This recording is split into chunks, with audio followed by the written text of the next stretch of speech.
Okay. அஸ்ஸலாமு அலைக்கும் வரஹ்மத்துல்லாஹி வபரகாத்துஹு. அன்பிற்குரிய சகோதர சகோதரிகளே, நேற்றைய தினம் இரவு பெருநாள் பார்க்கப்பட்ட ஒரு தகவல் வந்த அடிப்படையில் சில பேர் அதை பெருநாள் என்று அறிவித்திருக்கிறார்கள். நாம் அந்த சாட்சியம் ஏற்கத்தக்கது அல்ல என கூறி நாளைக்கு, அதாவது விடிந்தால் பெருநாள் என்று நம்ம அறிவித்திருக்கிறோம். அதாவது வியாழக்கிழமை பெருநாள் என்று நம்ம அறிவித்திருக்கிறோம். அப்படி அறிவிப்பதற்குரிய காரண காரியங்களை ஒருத்தர் தொலைபேசியில் கேட்கும் பொழுது நான் விளக்கிய அந்த ஆடியோ நீங்கள் உங்களுக்கெல்லாம் கிடைத்திருக்கிறது. இருந்தாலும் அதில் கூடுதலான ஒரு விவரங்களையும் மேலதிகமான சந்தேகங்களையும் சிலர் எழுப்புகிற காரணத்தினால், முகநூல்களில் சில வாதங்களை முன்வைக்கிற காரணத்தினால் அனைத்திற்கும் விளக்கம் அளிக்கிறது நமக்கு கடமை இருக்கிறது. அந்த விளக்கம் கூட எதுக்குன்னு கேட்டால், நம்ம எல்லாம் முடிஞ்சு போச்சு, இந்த தேவையில்லை தான். இருந்தாலும் நம்ம எடுத்த முடிவு சரி என்ற மன நிறைவோடு நாளைக்கு என்ன செய்ய, நீங்கள் பெருநாள் தொழுகைக்கு போகணும்.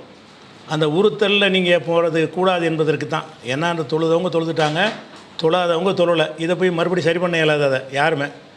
இப்போ சொல்வதற்கு என்ன காரணம் என்று கேட்டால், நம்ம எடுத்த முடிவு சரிதானா, உரிய ஆதாரங்கள் அடிப்படையில் எடுத்திருக்கிறோமா, நம்ம நிலையில் மாற்றம் வந்திருக்குதா அப்படிங்கிறதுக்காகத்தான் இந்த ஒரு பதிவை போடுகிறோம். இப்போ எடுத்து வைக்கிற வாதங்களை வரிசையாக இல்லாமல் எதெல்லாம் வைக்கிறாங்களோ அதை எனக்கு தெரிந்த ஆர்டர் பிரகாரம் உங்களுக்கு நான் சொல்கிறேன். முதலாவது என்ன பண்ணுறாங்கன்னு கேட்டால், இந்த பிறையுடைய இன்றைக்கு பிறையை பார்த்துருக்குறாங்க. இன்றைக்கு மகரிபில் பார்க்கும்போது அந்த பிறையுடைய சைஸ் நல்லா பெருசாக தெரியுது. இதை படம் எடுத்து போட்டு, பார்த்தீர்களா, நேற்று உள்ளது நாங்கள் முதல் பிறை பார்த்தது உண்மைதான், இந்த சைஸே நல்லா பெருசாக தெரிகிறது, இது ரெண்டாம் பிறை மாதிரி இல்லை, மூணாம் பிறை மாதிரி நாலாம் பிறை மாதிரி இருக்கிறது, இவ்வளோ பெரிய சைஸாக இருக்கிறதுனால அப்போ இன்னைக்கு பிறையை பார்த்து நேற்று உள்ளதை உறுதி செய்கிறாங்க. நேற்று எடுத்தவர்கள் முடிவு சரி என்பதற்கு காட்டுகிற ஆதாரமாக இதை கொண்டு நிப்பாட்டி விட்டார்கள். இதை பரப்புகிறாங்க. யார் பரப்புகிறான்னா, தௌஹீது சிந்தனையில் உள்ளவங்களே பரப்புகிறாங்க. இது முதல்ல ஒரு ஆச்சரியத்துக்குரிய ஒரு விஷயமாக இருக்கிறது. ஏனென்று கேட்டால், நம்ம பிறை ஒரு விளக்கம் என்று ஒரு புஸ்தகம் எழுதியிருக்கிறோம். அது எழுதப்பட்டு 20 ஆண்டுகளுக்கு முன்னாடி எழுதப்பட்ட ஒரு புஸ்தகம். அந்த புத்தகத்தில் நம்ம என்ன எழுதியிருக்கோம் என்று கேட்டால், பிறையின் அளவை வைத்து முதல் பிறையை தீர்மானிக்கலாமா என்ற தலைப்பில் ஒரு பல தலைப்புகளில் அந்த புஸ்தகங்களில் இருக்கும் இல்லையா, அதில் ஒரு தலைப்பு என்னன்னு கேட்டால், பிறையின் அளவை வைத்து தலைப்பிறையை முதல் பிறையை தீர்மானிக்கலாமா என்று. அப்படி தீர்மானிக்கக்கூடாது, எவ்வளோ பெரிய சைஸாக இருந்தாலும் கூடாது என்று 20 வருஷத்துக்கு முன்னாடி நம்ம சொல்லிட்டோம். இப்போ நீங்கள் பார்த்துட்டு நம்ம நிலைக்கு எதிராக மாதிரி இருக்குது என்பதற்காக சொல்கிறோம் நீங்கள் நினைக்கக்கூடாது. 20 ஆண்டுகளுக்கு முன்னாடி சொல்லிட்டோமா.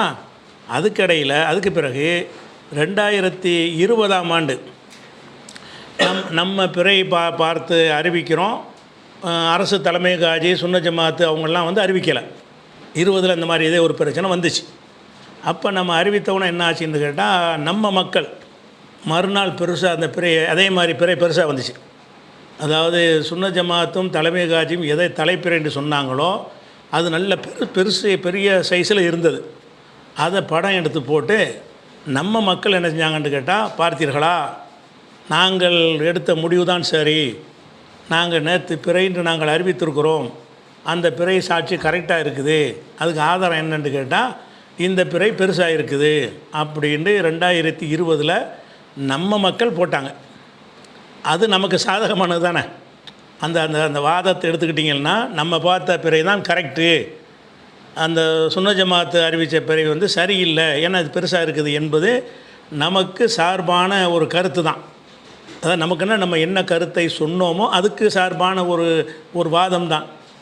ஆனாலும் அந்த 20லேயே நமக்கு சாதகமாக அது இருந்து கூட கண்டித்து நம்ம நெஞ்சோம் அதை பதிவு போட்டோம். இது மார்க் அடிப்படையில் நீங்கள் இப்படி சொல்லக்கூடாது, பிறை பார்த்த சாட்சியத்தின் ஏற்றுக்கிட்டோங்கிறதோ நிற்கணுமே தவிர சைஸை பார்த்தீர்களா என்று பேசக்கூடாது என்று அப்போவே சொல்லியிருக்கிறோம். அப்போ சொன்னது உங்களுக்கு போட்டு காட்டுறேன், அதில் உங்களுக்கு தெளிவாகிறோம். அப்போ சொன்ன வீடியோவை பார்க்குறேன் பாருங்கள். அது வீடியோ பாருங்கள். இது வந்து 2020 அதில் தேதி இருக்கும். 2020 வீடியோ பாருங்கள். இன்னும் சிலது நம்ம முதல் நாளே நம்ம பிறந்த நாள் அறிவித்தவங்களை கரெக்டான முறையில் அந்த சகோதரர் என்ன செய்கிறாங்கன்னா, அடுத்த நாள் பிறைய ஒரு சைஸை பார்த்துட்டு சில கேள்விகள் வைக்கிறாங்க. அது வைக்கக்கூடாதுன்ற உடனடியாக நம்ம ஜமாத் சார்பாக சில தாயிகள்லாம் பதிவுகளும் போட்டாங்க. என்னென்னு கேட்டால், அந்த பிறை வந்து நல்ல பெருசாக இருக்குது.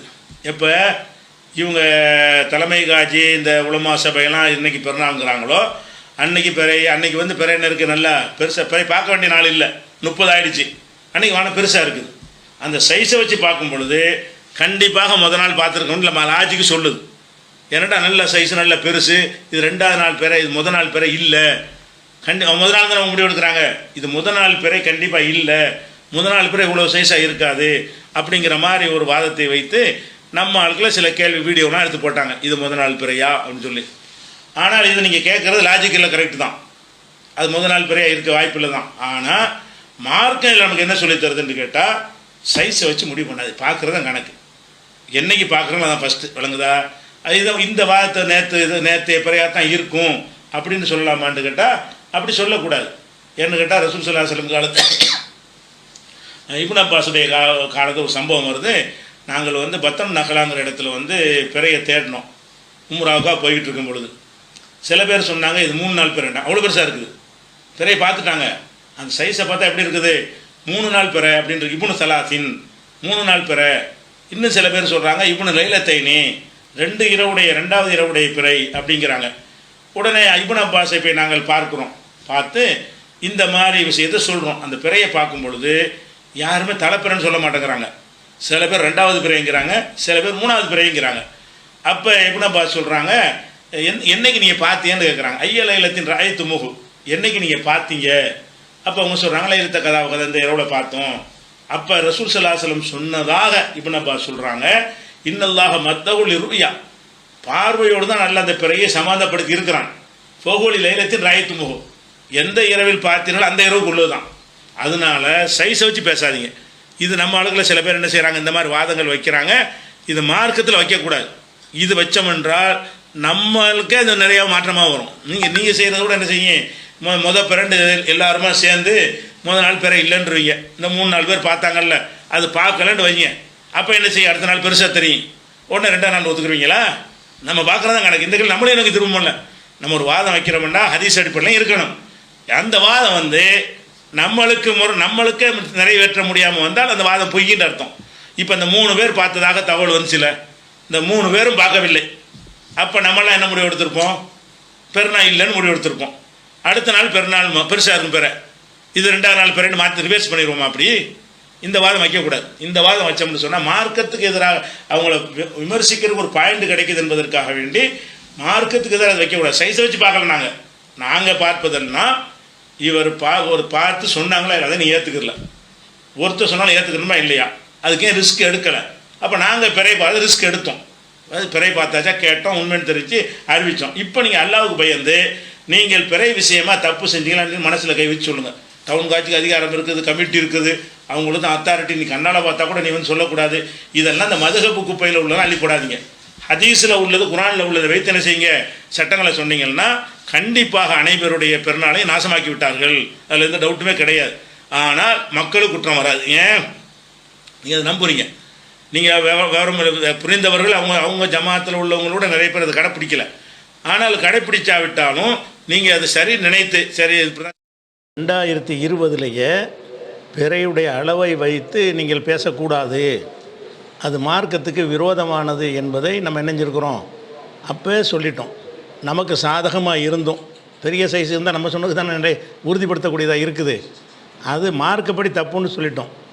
இப்போ இந்த ஒரு கொள்கையில் இருக்கிற ஆட்கள் என்ன பண்ணுறாங்கன்னு கேட்டால், அந்த சைஸை எடுத்து போட்டுக்கிட்டு பரப்புகிறாங்க, பெருசாக இருக்குது பார்த்தீங்களா? அப்போ இது ஒரு அறிவீனமான ஒரு வாதம் என்பதை ஒரு விஷயத்துக்கு புரிஞ்சுக்கிறணும். இந்த சாட்சியத்தை ஏற்றுக்கிறதுக்கு தான் முக்கியமாக சொல்லணும். அதுக்கு முன்னாடி இதுகளை சொல்லிவிட்டு அதுக்கும் சொல்லுவேன். சாட்சியத்தை எப்படி ஏற்றுக்கிட்டு சாட்சியத்தை மறுக்கலாமா, டிஎன்டிஜி நிலைப்பாடு மாதிரி இருக்குதுன்னெலாம் கேட்பீங்கன்னு சொன்னால் அதுக்கு அதை சொல்கிறதுக்கு தான் உட்காந்துருக்குறோம். இன்ஷா அல்லாஹ் அதுக்கு முன்னாடி சொல்ல வேண்டியது இருக்குது.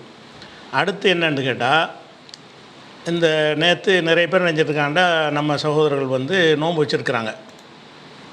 நோன்பு வச்ச ஆட்களுக்கெல்லாம் என்ன செய்கிறாங்கன்னா, அந்த டிஎன்டிஜே சகோதரர்கள் அவங்க சில பேர் ஃபோன் பண்ணி, நோன்பு ஹராம் இன்னைக்கு, நோன்பு வைக்கக்கூடாது அப்படின்னு சொல்லி வச்சவங்கள விட சொல்லியிருக்கிறாங்க. நீங்கள் பெருநாள் கொண்டாட்டாலும் பரவாயில்ல, அது வந்து நோன்பு வந்து ஹராமை விட வைக்கக்கூடாதுன்று சொல்லியிருக்கிறாங்க. சில பேர் வந்து அதுக்கு ஆதாரமாக என்ன சொன்னாங்கன்னா, பெருநாள் அன்னைக்கு நோன்பு வைக்கலாமா, அது ஹராம் அப்படிங்கிற ஒரு ஆதாரத்தை சில பேர் வச்சுருக்கிறாங்க.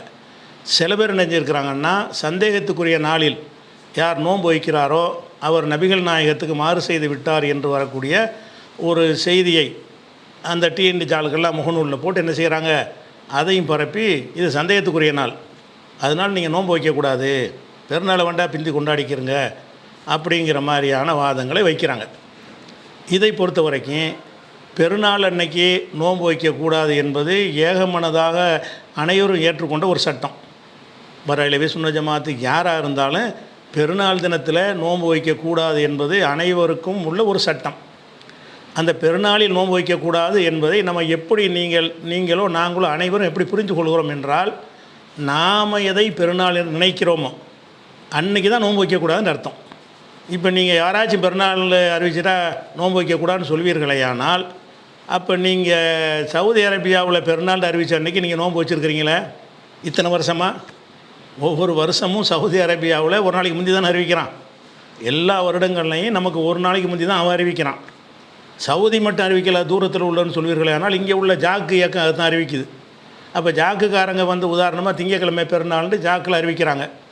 அப்போ பெருநாள் அறிவித்த காரணத்தினால் அனைவரும் 30ஆம் நோன்பை விட்டு விடுங்கள்னு சொல்லுவீங்களா? பெருநாள் அறிவிச்சிட்டான்ல, அப்போ என்ன சொல்லுவீங்க? அதை நாங்கள் ஏற்றுக்கிறலையேம்பிங்க.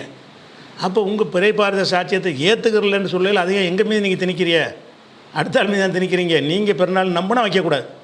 எப்போ வைக்கக்கூடாதுன்னு சொல்லணும்?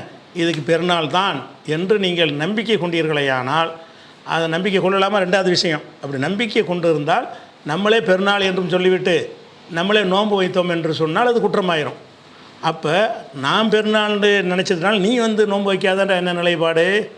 அப்போ இதே மாதிரி அடுத்த வருஷம் என்ன செய்வாங்க, ஜாக்கில் ஃபோன் பண்ணுவாங்க, நாங்கள் பெருநாள் கொண்டாடிக்கிட்டு இருக்கிறோம், நீங்கள் 30ஆம் நோன்பை விட்டுருங்க, பெருநாள் அன்றைக்கி நோன்பு வைக்கிற ஹராமு அப்படின்னு சொல்வார்களே. ஆனால் அதுக்கு உங்கள் பதில் என்ன? இந்த வாதத்தை சொன்ன பிறகு உங்களுக்கு பதில் இருக்குமா? இதை சொல்லாட்டி என்ன பதில் இருக்கு? உங்கள் இதை நாங்கள் ஏற்றுக்கிறலன்ற பதில் இருக்கும். நீங்கள் தான் ஏற்றுக்கிட்டீங்கள, எவன் பெருநாள் கொண்டாடினாலும் அது எல்லாத்தையும் கட்டுப்படுத்தும்ல சொல்கிறீங்க. அப்போ நாங்கள் முதல்ல நீங்கள் பெருநாள் அறிவித்ததை நாங்கள் ஏற்றுக்கொள்ளாத ஒரு ஆட்களாக ஒரு தாரார் இருக்கிறாங்கன்னா அவங்கள்ட்ட போய் பெருநாள் அன்றைக்கி நோன்பு வைக்கிற ஹராம்னு சொல்லலாமா? அது சொல்லக்கூடாது. ஒரு விஷயம், இந்த வாதத்தை வைக்கவே கூடாது. பெருநாள் அன்றைக்கி நோன்பு வைக்கக்கூடாதுங்கிறல மாற்றுக்கிறது கிடையாது.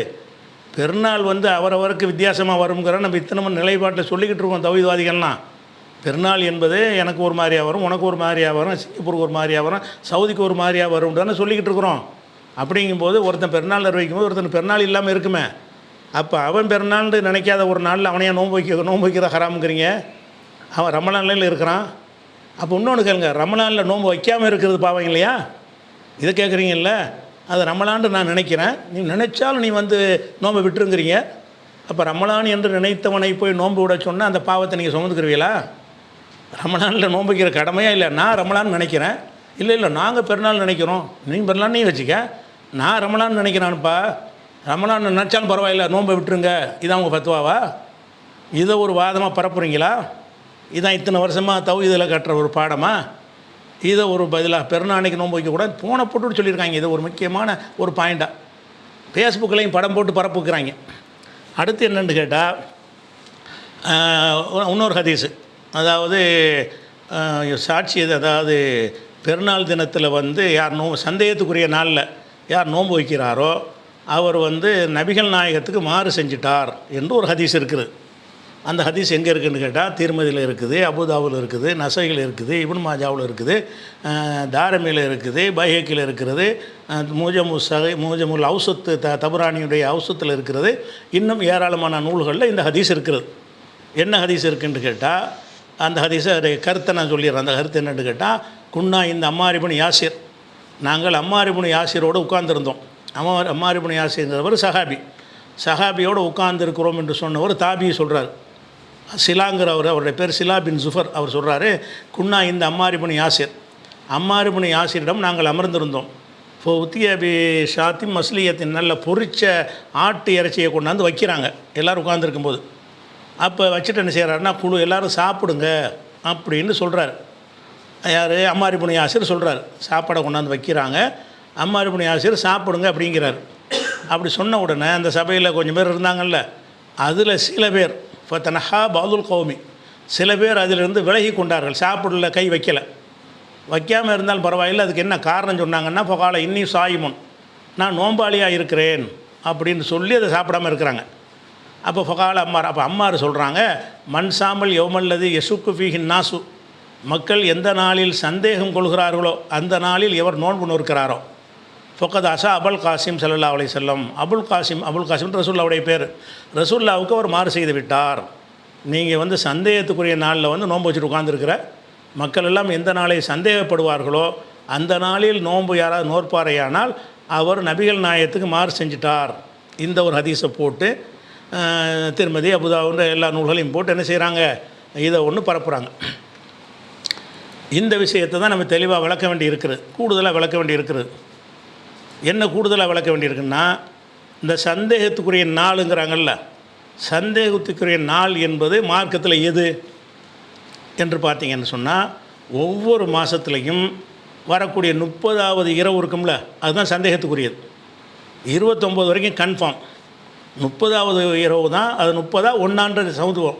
30வது ராத்திரிலாம் என்ன வரேன், இது இப்போ நடப்பு மாதத்தினுடைய 30வது நாளா வரக்கூடிய மாதத்தினுடைய முதல் நாளா என்ற சந்தேகம் என்றைக்கு வரேன், 30வது இரவு வரும்ல, 29 நோன்பை பிடிச்சி 30வது ராத்திரியில் இருக்கும்போது என்ன வருது, சந்தேகத்துக்குரிய இரவு வருகிறது, சந்தேகத்துக்குரிய நாள் என்று அது வருகிறது.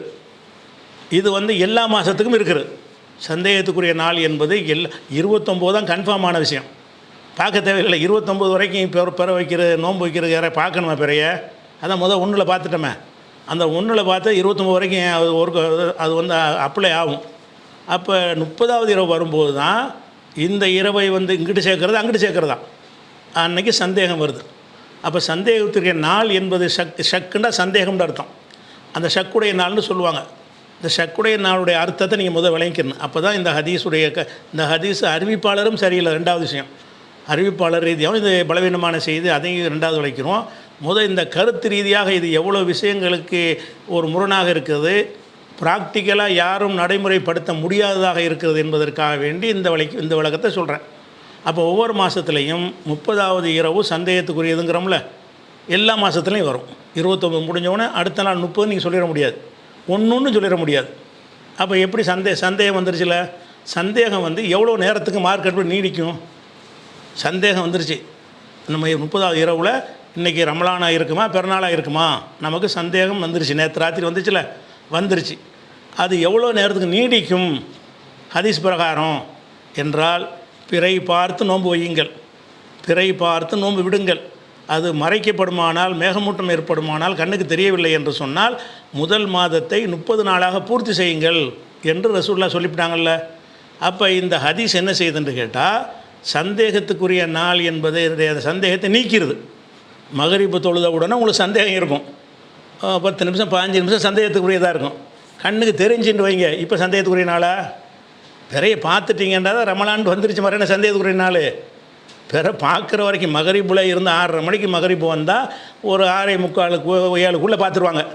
இந்த 1/2 மணி நேரம் பார்க்காத ஒரு நிலவும்ல ஒரு சூழ்நிலை அங்கே இருக்கா இங்கே இருக்கான்னு அலைவாங்கல்ல, அந்த 1/2 மணி நேரம் தான், 1/2 மணி நேரம் உத்தேசமாக தான், 1/2 மணி நேரமோ 1/4 மணி நேரமோ அந்த டைம் தான் சந்தேகத்துக்குரியதாக இருக்குமே தவிர, பிற பார்த்துட்டாங்கன்னு வந்துருச்சுன்னு வைங்க, இப்போ அந்த நாளை சந்தேகத்துக்குரியதாக சொல்லுவாங்களா? சொல்ல மாட்டாங்க. ஏன்?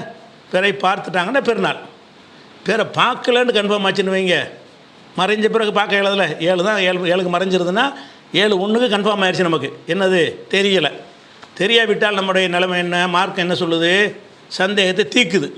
எப்படி தீக்குது? ஃபாக்கிமில் உல் இத்தத்த சலாத்தீன், 30 நாளாக எண்ணிக்கையை நீங்கள் பூர்த்தியாக்கி கொள்ளுங்கள். அப்போ என்ன செய்வோம், பிற 7 மணி வரைக்கும் தெரியலை என்று சொன்னால் இது ஷவ்வால் 1, பிறை தெரிஞ்சிருச்சின்னு சொன்னால் இது ரமலான் 30, இப்படி முடிவு எடுத்துடுறோம்ல. எங்கள் சந்தேகம் இருக்குது, சந்தேகத்துக்குரிய நாள்னு ஒன்று இருக்குமா முதல்ல? பிறை அந்த 1/2 மணி நேரத்தை தவிர சந்தேகத்துக்குரிய நாள் என்ன இருக்குது? 1/2 மணி நேரமோ 1/4 மணி நேரமோ இருக்க, அந்த டைமில் மட்டும்தான் சந்தேகமே தவிர அதுக்கு பிறகு சந்தேகம் வராத வழி தான் ரசூலுல்லாஹ் காட்டியிருக்கிறாங்க. சந்தேகமான நாள் என்ற அப்படின்னா என்ன செய்யணும், ஒவ்வொரு 12 மாதத்துலையும் 30வது நாள் அன்றைக்கி நோன்பு வைக்கக்கூடாதுன்னு சொல்லுங்கள் பார்ப்போம். எந்த ரமலானுக்கு இதை நீங்கள் சொல்லணும். இந்த ரமலானுக்கு உங்களுக்கு பிரச்சனை வரும்போது சொல்கிறீங்கல்ல, இந்த ரமலான் மாதிரி தான் போன வருஷம் வந்த 30 சந்தேகத்துக்குரிய நாள் இல்லையா? அப்போ ஏன் நீங்கள் அதை நோன்பு செய்ய, அதுக்கு முந்தின வருஷத்தினுடைய 30 சந்தேகத்துக்குரிய நாள் தானே, அப்போ ஏன் நோன்பு வச்சிங்க? அதுக்கு முந்தின வருஷத்தில் 14 நூற்றாண்டை ஏன் வச்சுக்கிட்டு வர்றாங்க? 14 நூற்றாண்டாக எந்த ரமலான்லையா மார்க்கத்தில் 29 வரைக்கும் நோன்பு வைங்க, 30 இங்கிட்ட இல்லாமல் அங்கிட்ட இல்லாமல் விட்டுருங்க, அடுத்த நாள் பெருநா கொண்டாடுங்கன்னு மார்க்கத்தில் இருக்கா? அப்போ எதுக்கு பிறை பார்க்குற பஞ்சாயத்தை வராத, சக்குடைய நாண்டு அதை விட்டு ஓடிக்கிட்டே இருக்கலாமே, எல்லா குழப்பமும் தீர்ந்து போயிருமே. அப்போ பிறை பார்த்து நோன்பு வையுங்கள், பிறை பார்த்து நோன்பு விடுங்கள், பிறை தெரியாவிட்டால் நீங்கள் 30ஆக பூர்த்தி செய்து கொள்ளுங்கள் என்று ஹதீஸ் இருக்குதா இல்லையா? புகாரில் இருக்குது, முஸ்லீமில் இருக்குது, அனைத்து நூல்களையும் இருக்குது. ஹதீஸ் நூல்கள் என்று எழுதப்பட்ட அனைத்து நூல்கள்லையுமே இந்த விஷயம் 30ஆக பூர்த்தி செய்யுங்கள்ங்கிற விஷயம் இருக்குது. ஒரு சில நூல்களில் வேணால் விடுபட்டிருக்கலாம், நம்ம தேடி பார்த்த எல்லாத்துலேயுமே இருக்குது. அப்போ இப்போ சக்குடைய சந்தேகத்துக்குரிய நாளில் வைக்கக்கூடாதுன்னு சொல்கிறீங்களே, அது இன்றைக்கி 2024க்கு மட்டும் உள்ளதா, இப்போ உள்ளதா? நீங்கள் உங்கள் கருத்து பிரகாரம் 2024 மாத்திரம் சந்தேகத்துக்குரிய இரவில் நோன்பு வைக்காதீங்கன்னு நீங்கள் சொல்லணுமா, அல்லது 2022க்கு அதை சொல்லியிருக்கணுமா? அப்போ 2023க்கும் சொல்லியிருக்கணும் சொன்னீங்களா? நீங்கள் என்ன அறிக்கை பண்ணிடணுமே, 2023 வருமா, அல்ல அடுத்த வருஷம் 2025 வரும்ல, பிற 29 அறிக்கை விட்டுறணும். இன்று 29 உறுதியான நாள், நாளைக்கு 30 சந்தேகத்துக்குரிய நாள், அன்னைக்கு பிற தெரிஞ்சாலும் சரி தெரியாட்டாலும் சரி எவனும் நோன்பு வைக்காதீங்க அறிவிப்பீங்களா? அறிவிக்கலைன்னா நீங்களே ஏற்றுக்கிறல, இதை அறிவிக்க தயங்குனீங்க என்று சொன்னால் உங்களுக்கு வசதிக்காக வேண்டி இந்த ஹதீஸை போட்டுக்கிட்டு ஏமாத்துறீங்களே தவிர, இந்த ஹதீஸ் பிரகாரம் நீங்கள் அப்படி ஏற்றுக்கொள்கிறதுன்னு அடிப்படையில் வச்சு பார்த்தீங்கன்னு சொன்னால் எந்த ரமலான்லையும் 30 நோன்பு வைக்கவே கூடாது. 30 மட்டும் இல்லை, எந்த ரமலான்லையும் 1 நோன்பும் வைக்கக்கூடாது. ஏன்? அந்த 1 நோன்பு அதுக்கு முந்தின மாதத்தினுடைய சந்தேகத்துக்குரிய நாள். ஷாபான் மாதம் இருக்குது இல்லையா, ஷாபான் மாதம் 30வது ராத்திரி வருது, அது ஷாபான் 30 ரமலான் 1 சந்தேகத்துக்குரிய நாள். அதனால் ரமலான் ஷாபான் மாதம் 29 முடிஞ்சவொன்னே என்ன செய்யணும், மக்களே 29 முடிந்து விட்டது, நாளைக்கு சந்தேகத்துக்குரிய நாள், ஒருத்தர் நோம்பலாம் வச்சுவிடாதீங்க, பெருநாளும் சொல்லிவிடாதீங்க, அங்கிட்டும் போயிடாதீங்க இங்கிட்டும் போயிடாதீங்க. அந்த ஒரு நாளை பிளாங்கா உலக வரைபடத்துலேருந்து கணக்கில் தூக்கிடுங்க, ஒரு நாளை காலண்டர்லேருந்து என்ன செஞ்சுருங்க, எடுத்து விட்ருங்க, அதுக்கடுத்து பெருநாள்னு அறிவிங்க பார்ப்போம். இது வரைக்கும் நீங்கள் அறிவித்தது கிடையாது, இனிமேல் அறிவிக்க போகிறது கிடையாது. இந்த இஸ்லாம் தோன்றிய காலத்திலிருந்து 14 நூற்றாண்டை எவன் அறிவித்ததும் கிடையாது, இந்த ஹதீஸை ஏற்றுக்கிறவனும் அறிவித்தது கிடையாது. அப்போ இதுதான் அதுக்கு அர்த்தமா? இதை ஏற்றுக்கிட்டிங்கன்னா இப்போ ஏதாவது இப்போ பெருநாள் சந்தேகத்துக்குரிய நாளில் நோன்பு வைக்கிறதுங்கிறது ஹராமு. எப்படி ஹராமுங்கிறீங்க? சந்தேகத்துக்குரிய நாள் தான், சந்தேகத்துக்குரிய நாளே ஒருத்தன் கிடைக்காத ஒருத்தனுக்கு சந்தேகத்துக்குரிய நாள் என்பதில் அவனுக்கு கிடைப்பதெல்லாம் அரை மணி நேரம் தான் கிடைக்கும், அது நோன்பு வைக்கிற டைமாக இருக்காது. மகரிபுட்டு இஷாவுக்குள்ளே உள்ள ஒரு டயத்துக்குள்ளே தான் பிறகு பார்ப்பாங்க, அந்த டைம் மட்டும்தான் சந்தேகத்துக்குரியதாக இருக்குமே தவிர அந்த டைம் நோன்பு வைக்கிற டைமா? 1 மணி நேரம் நோன்பு இருக்கா மார்க்கத்தில்? ராத்திரி நோன்பு இருக்குதா? அப்போ அந்த சந்தேகத்துக்குரிய நாள் என்று நீங்கள் சொல்வீர்களே, ஆனால் அப்போ இதை நீங்களே ஏற்றுக்கொள்ளாத ஒன்று சொல்கிறீங்க. உங்களுக்கு ஒரு பிரச்சனை வந்தவுடனே உங்கள் பக்கம் மக்களை இழுக்கிறதுக்காக வேண்டி என்ன செய்கிறீங்க, சந்தேகத்துக்குரிய நாள் வச்சிடாது, அதாவது அவனோட கடமையை செய்கிறான், பிற பார்க்கலன்னு நம்பி மார்க்கம் உடைய கடமைப்படி நோன்பு வச்சுருக்கிறான், நோன்பு விட்டுருங்க, சந்தேகத்துக்குரிய நாள்னா இது நாளைக்கு உங்கள்கிட்ட உங்களுக்கு வரும். இதே நான் ஜாக்குக்கு சொன்னேன்ல, அவங்க கேட்பான் சந்தேகத்துக்குரிய நாள் அப்படின்னு சொல்லி கேட்பான். அப்போ இதை ஒரு விஷயமாக வாதமாக வைக்கிறாங்க. இதுக்கு கடுகளவும் இது ஏற்கத்தக்க ஆதாரம் கிடையாது. அடுத்த விஷயம் என்னென்னு கேட்டால், இந்த ஹதீஸை நம்மளே நோன்பு புக்கில் போட்டிருக்கிறோம், பிறகு ஆய்வு செய்யும் பொழுது இது பலவீனமான ஒரு செய்தி என்பதை நம்ம ஆய்வில் தெரிய வரும், மீளாய்வு செஞ்சு பார்க்கும்போது தெரிய வருகிறது. அதை நம்ம குறிப்பிடலை. இருந்தாலும் இதை ஒரு ஹதீஸை நீங்கள் ஆதாரமாக காட்டுற காரணத்தினால இந்த ஹதீஸு திருமதியில் இருக்குதா, திருமதியில் எப்படி அறிவிப்பாளர் வருதுன்னு கேட்டால், அம்மார் இப்னு யாசிருடைய சம்பவமாக இது வருது.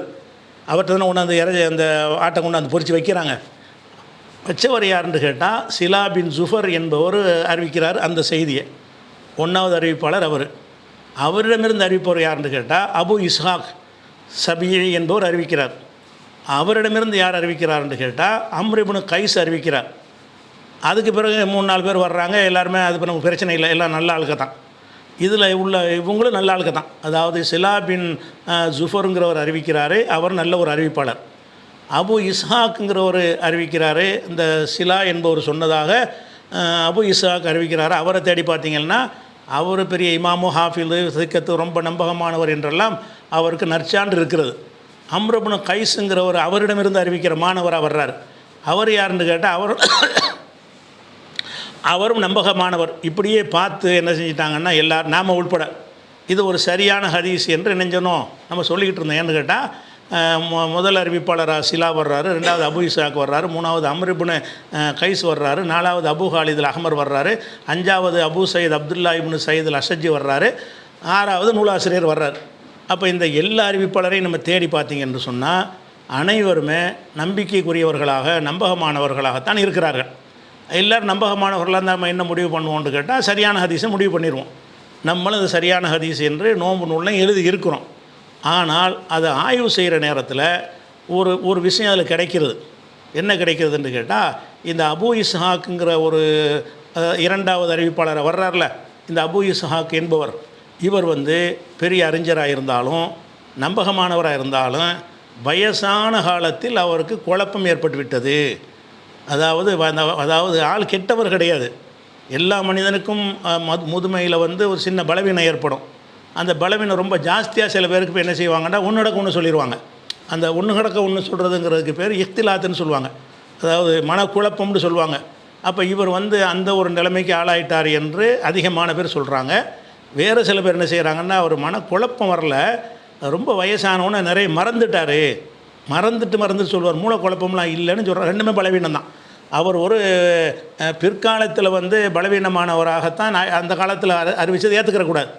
இவர் எப்போ மூலக்குழப்பத்துக்கு ஆளாகுனாரோ அந்த நேரத்தில் அவர் அறிவித்த ஹதீஸ்களை ஏற்றுக்கிறக்கூடாது.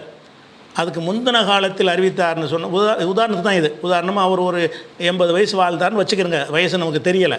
80 வயசு வாழ்ந்தார்னு வச்சுக்கிறங்க.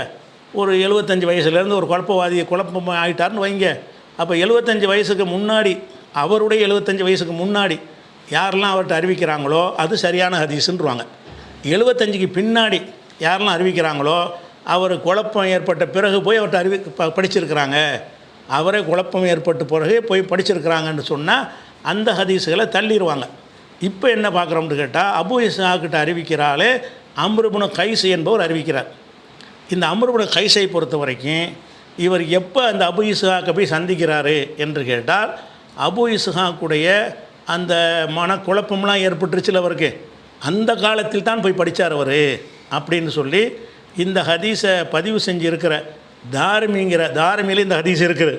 தாரிமியில் என்ன செய்கிறாருன்னு கேட்டால் அவர் இந்த ஹதீஸை போட்டுட்டு இஸ்னாதுஹு லைஃபுன், இது பலவீனமான ஹதீஸு.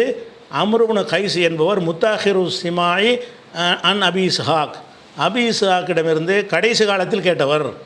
அப்போ கடைசி காலத்தில் இவர் கேட்டிருந்தார்னு சொன்னால் அவர் கடைசி காலத்தில் அவர் கரெக்டாக இல்லையே. அப்போ அந்த காலத்தில் இவர் கேட்டிருக்காருன்னு சொல்லும் பொழுது அப்போ இந்த ஹதீஸு இந்த ஒரு பலவீனத்தை அறிவிப்பாளர் மட்டும் பார்த்தா யார் பலவீனம்னு சொல்ல மாட்டாங்க. இவருடைய அந்த மனக்குழப்பம் ஏற்பட்டவர் என்கிற ஒரு குறை இருக்கிறதுனால அவர் மனக்குழப்பம் இல்லாமல் இருக்கிற பருவத்தில் யாரெல்லாம் அறிவிக்கிறாங்களோ அதுதான் சரியான ஹதீஸ்னு வரும். அப்படி இல்லைன்னா அந்த ஹதீஸ் சரியாக வராது என்கிற அடிப்படையில் இந்த சந்தேகத்துக்குரிய நாளில் நோன்பு வைத்தால் ரசூலுல்லாஹ்வுக்கு மாறு செய்து விட்டான் என்பது அது சரியான ஹதீஸ் இல்லை, பலவீனமானது ஒன்று. ரெண்டாவது ஹதீஸுகளுக்கு மாற்றமாக இருக்குது, நம்பகமான ஹதீஸுக்கு மாற்றமாக இருக்குது. நம்பகமான ஹதீஸ் என்ன சொல்லுதுன்னா சந்தேகத்துக்குரியதாக ஒன்று கிடையாது, நீங்கிரும்னு இருக்குது. நம்பகமான ஹதீஸுகள் சொல்லுகிறது சந்தேகம் பிறை பார்க்குற வரைக்கும் தான், பிறை பார்க்குறேன் இல்லை பார்க்கல ரெண்டில் ஒரு முடிவு வர்ற வரைக்கும் தான். இருக்குது என்ற இல்லை என்ற ஒரு முடிவுக்கு வந்து விட்டாயானால் சந்தேகம் தீர்ந்துருதுன்னு மார்க்கம் வழிகாட்டிடுச்சு.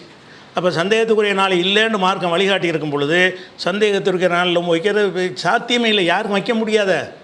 எப்படிப்பா சந்தேகத்தை பிற பார்த்துட்டாங்கிற சந்தேகத்துக்குரிய நாள் இல்லை பெருநாள், பிற பார்க்கலைங்கிற ரமலான், எங்கே சந்தேகம் இருக்குது? இப்போ சந்தேகத்துக்குரிய நாளுங்கிற கான்செப்ட்டுங்கிறது அறவே கிடையாதுங்கிறதையும் பார்த்துக்குறோம். அப்படி இதை ஏற்றுக்கொள்கிறவங்களே ஒவ்வொரு 30ம் சந்தேகத்துக்குரிய நாள் என்று நோன்பு வைக்காமல் பிறை பார்க்காமல் சட்டம் போடுவார்களா? அப்போ பிறை பார்க்க சொன்ன ஹதீஸ்கள் எல்லாமே இதுக்கு மாற்றமாக இருக்குன்னு அதை தள்ளி விட்ருமா? அப்போ பிறை சந்தேகத்துக்குரிய ரசூலுல்லாஹ் பார்க்க வேணான்ட்டாங்க, நோன்பு வைக்க வேணான்ட்டாங்க. நோன்பு வைக்க வேணான்ட்ட பெருநாயிலேருந்து அர்த்தம். ரசூலுல்லாஹ் முடிவை சொல்லிவிட்டாங்கல்ல, நோன்பு வைக்க வேணான்னா பெருநாள் இல்லை, இப்போ இன்றைக்கி பெருநாள் கிடையாது. பிறனா கிடையாதுன்னு சொன்னால் நீங்கள் வந்து பிற பார்க்கணுங்கிற ஒரு விஷயமே தேவைப்படாத. இந்த ஹதீஸை நீங்கள் ஏற்றுக்கிட்டீங்கன்னா அது மீனிங்லெஸ்ஸாகவும் இருக்குது. அது போக இதில் அவர் வந்து இதை ரசூலுல்லாஹ் இதை சொன்னதாக அவர் சொல்லலை, அவராக தான் சொல்கிறாரு. அது முக்கியமாக இது ஹதீஸில் வராது சொல்லப்போனால். ஏன்னு கேட்டால் இவங்க இறைச்சியை கொண்டாந்து வைக்கிறாங்க, அவர் நோம்பாளிங்கிறாரு. அப்போ இவர் சொல்கிறாரு, நீங்கள் யாராவது சந்தேகத்துக்குரிய நாளில் நோன்பு வச்சிங்கன்னா ரசூலுல்லாஹ்க்கு மாறு செஞ்சிட்டீங்க.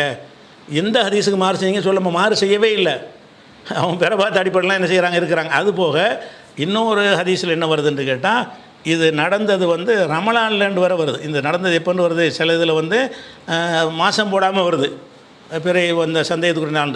இந்த இறைச்சியை கொண்டாந்து வச்ச விஷயத்தை இப்னு ஹிப்பானில் சொல்லும் பொழுது, குன்னா இந்த அம்மார் இப்னு யாசிரின் ஃபில் யோமில்லதி யுஷக்கு ஃபீஹி மின் ரமலான் மாதத்தில் சந்தேகத்துக்குரிய நாள் வருமே, அந்த நாளில் யார் ஒருத்தர் நோன்பு வைக்கிறாரோ அவர் வந்து அந்த நாளில் கொண்டாந்து இறைச்சியை வைக்கிறாங்க, சில பேர் சாப்பிடலை, அப்போ தான் இதை வந்து அம்மார் இப்னு யாசிர் சொன்னார் அப்படின்னு வருகிறது. அப்போ இது ரமலானில் தான் இது நடக்குன்னு. அப்புறம் இப்போ இதில் இன்னொரு விஷயம் என்னென்னு கேட்டால், இப்படி வந்து ஒரு நடைமுறை இருக்குமா? அன்றைக்கு உள்ள காலத்தில் வெளியூரில் பெற பார்த்தா ஏற்றுக்கிற மாட்டாங்க, அது ஒரு விஷயம். வெள்ளம் பெற பார்த்து ரமலானில் வந்து என்ன செய்கிறாங்கன்னு கேட்டால், அந்த நாள் சக்குடைய நாளில் இருந்துக்கிட்டு இருக்கிறாங்க, அன்னையே கொண்டாந்து இறைச்சியை கொண்டாந்து வைக்கிறாங்க. அப்போ அவங்க ஒரு முடிவு எடுத்திருப்பாங்கள்ல, அந்த ஊரில் பெற பார்த்துருந்தா நோம்புன்னு முடிவு எடுத்திருப்பாங்க, பெற பார்க்கலன்னா பெருநாள் எல்லோரும் தானே முடிவு எடுத்திருப்பாங்க. ரசூலுல்லாஹ் காலத்தில் வந்து ஒரு ஊர்லேயே பல நிலை எடுத்திருப்பாங்களா? கொஞ்சம் பேர் அதை ஒரு ஊரில் பிறை பார்த்து அந்த ஊருக்கெல்லாம் ஒரே பெருநாள் தானே இருக்குங்க. அப்போ பெருநாள் டிக்ளேர் பண்ணி தான் இறைச்சி கொண்டு வர்றாங்க. பெருநாள் டிக்ளேர் பண்ண நாளில் வந்துக்கிட்டு ஒருத்தர் சாப்பிடாமல் இருந்தார்னு சொன்னால் அவர் வந்து பெருநாளில் நோன்பு வச்சாருங்கிற கூட்டம் வருமே தவிர சந்தேகத்துக்குரிய நாளில் நோன்பு வைக்கிற டாப்பிக்கே வராது. நீங்கள் தான் முடிவு பண்ணிட்டீங்கள பெருநாள்னு முடிவு பண்ணி தானே இறைச்சி கொண்டாந்து வச்சு திங்கிறீங்க, நோன்பு இல்லைன்னு சொல்லி தானே சாப்பிட்றீங்க. அப்போ இந்த ஹதீஸ் வந்து ஒரு குளறுபடியான ஒரு ஹதீஸாக இருக்கிறது, கருத்தும் சரியில்லை, ஏராளமான பிறை பார்த்தலுடைய சட்டங்களுக்கு எதிராக இருக்கிறது. அது மாத்திரம் இல்லாமல் வந்துக்கிட்டு இது யாரை நடைமுறைப்படுத்த முடியாது. இதை யாரும் ஏற்றுக்கிட்டது கிடையாது. ஏற்றுக்குருவாங்க, ஹதீஸை இதன்படி செயல்படணும்னு குறிப்பிட்டுருவாங்க. எப்படி செயல்படணும்னு கேட்கும்போது எப்படி செயல்படுறது? இப்போ ஒவ்வொரு 30 நோன்பு வைக்க விடாங்கிறீங்களா? அப்படி சொல்லணும்ல, அப்படி சொல்ல மாட்டேங்கிறாங்க. அப்போ இந்த ஹதீஸை வந்து ஏற்றுக்கொள்கிறோம், ஆனால் ஏற்றுக்கொள்ளவில்லை, அப்படி தான் அறிஞர்களுடைய நிலைப்பாடுகள்லாம் இருக்கிறது. இது ஒரு விஷயத்தை நீங்கள் பார்த்துக்கிறேன்னு. இதையும் அந்த ஃபேஸ்புக்கில் என்ன செய்கிறாங்க, இதையும் பரப்பி நேற்று நோன்பு வச்ச ஆளுக்கு அதை நம்பி சில பேர் விட்டுருக்குறாங்க. நம்ம கேள்விப்பட்ட வகையில் அம்மாடி எதுக்கு நம்ம பாவம் செய்யணும், அப்போ ரமலானில் நோன்பு விடுறது அவங்களுக்கு பாவமாக தெரியலை, அப்போ இது வந்து பாவமாக தெரிஞ்சிருக்குன்னு வைங்களேன். சரி, இது ஒரு விஷயம். அடுத்ததாக ஒரு விஷயம் என்ன, இது வரைக்கும் இந்த கூடுதலான விஷயங்கள், பிறை சாட்சி சம்மந்தப்பட்டது அல்லாத விஷயங்கள். அடுத்ததாக என்ன பண்ணுறாங்கன்னு கேட்டால், வழக்கமாக ஒரு கருத்து இருக்குது, டிஎன்டிஜிலேருந்து விதைக்குவாங்க. எப்படின்னு கேட்டால், நாங்கள் ஒன்று சொல்லிட்டோம்ல, அதுக்கு மாற்றமாக சொல்கிறது தான் அவங்களுடைய வழக்கம். அப்படி இந்த பிறை நிலைக்கு என்ன செய்கிறது, அவங்களுக்கு மாற்றம் செய்யணுங்கிறதுக்கு தான் நம்ம இதை செஞ்சோமா.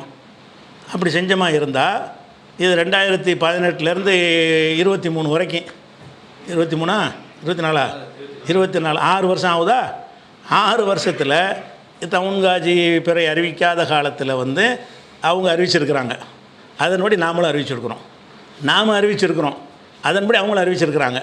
இதில் அவங்களே நம்ம கணக்கில் எடுத்து கொண்டு இருந்தால் அப்பவும் செஞ்சுருக்கணுமே. அந்த 2020 என்ன செஞ்சுருக்கேன்னு நம்மளும் அவங்களும் அறிவித்தாங்கல்ல. 2020 இந்த பெருசாக இருக்குன்னு ஒரு சர்ச்சை வந்துச்சு.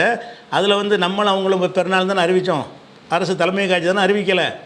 அந்த மாதிரி இருக்கும் பொழுது அவர்கள் சொன்னதற்கு மாற்றமாக செய்யணுங்கிற ஒரு சிந்தனையில் இதை பார்க்கிறார்கள்னா, 6 வருஷமாக அந்த சிந்தனை எங்களுக்கு வரலையே, 6 வருஷமாக அப்படி தானே செஞ்சுருக்கிறோம்.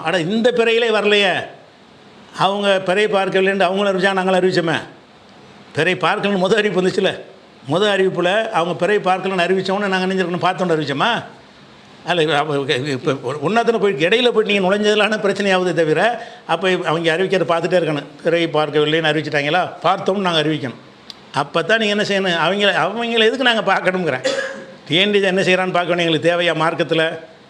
அதுக்கு தான் சண்டை பிடிச்சிட்டு பிரச்சனை பண்ணி பெரிய விவாதமே அதுக்கு தான் நடத்திக்கிட்டு இருக்கிறோம், பெரிய சவாலாக விட்டுக்கிட்டு இருக்கிறோம். தப்பு 2018 பிறை விஷயமாக அவங்க செஞ்ச தில்லுமுள்ளுகள் சரியில்லைன்னு சொல்லி கொண்டிருக்கிறோம். அப்படி இருக்கும் பொழுது மாதிரி அவங்க என்ன செய்கிறான்னு நாங்கள் எடுத்து பார்க்கணும், அது போய் நம்ம இதுக்கு முந்தைய அந்த 6 வருஷத்தில் வந்து 3 பெருநாள் அப்படி வந்திருக்கிறது. 3 பெருநாள்களில் வந்து 6 2 12 பெருநாள் வரும்ல 6 வருஷத்துக்கு. அதில் ஒரு 3 பெருநாளில் நமக்கு மாற்றமாக வந்துச்சு. அதாவது தலைமை காட்சி அரசு அறிவிப்பதற்கும் நம்ம அறிவிப்பதற்கும் வித்தியாசம் வந்துச்சு. அப்படி வித்தியாசம் வரும்போது அவங்களுக்கும் நமக்கு ஒரே நிலை தான். டிஎன்டிஜி எடுத்த நிலை தான் நம்ம எடுத்த நிலை தான் அவங்களுக்கும்.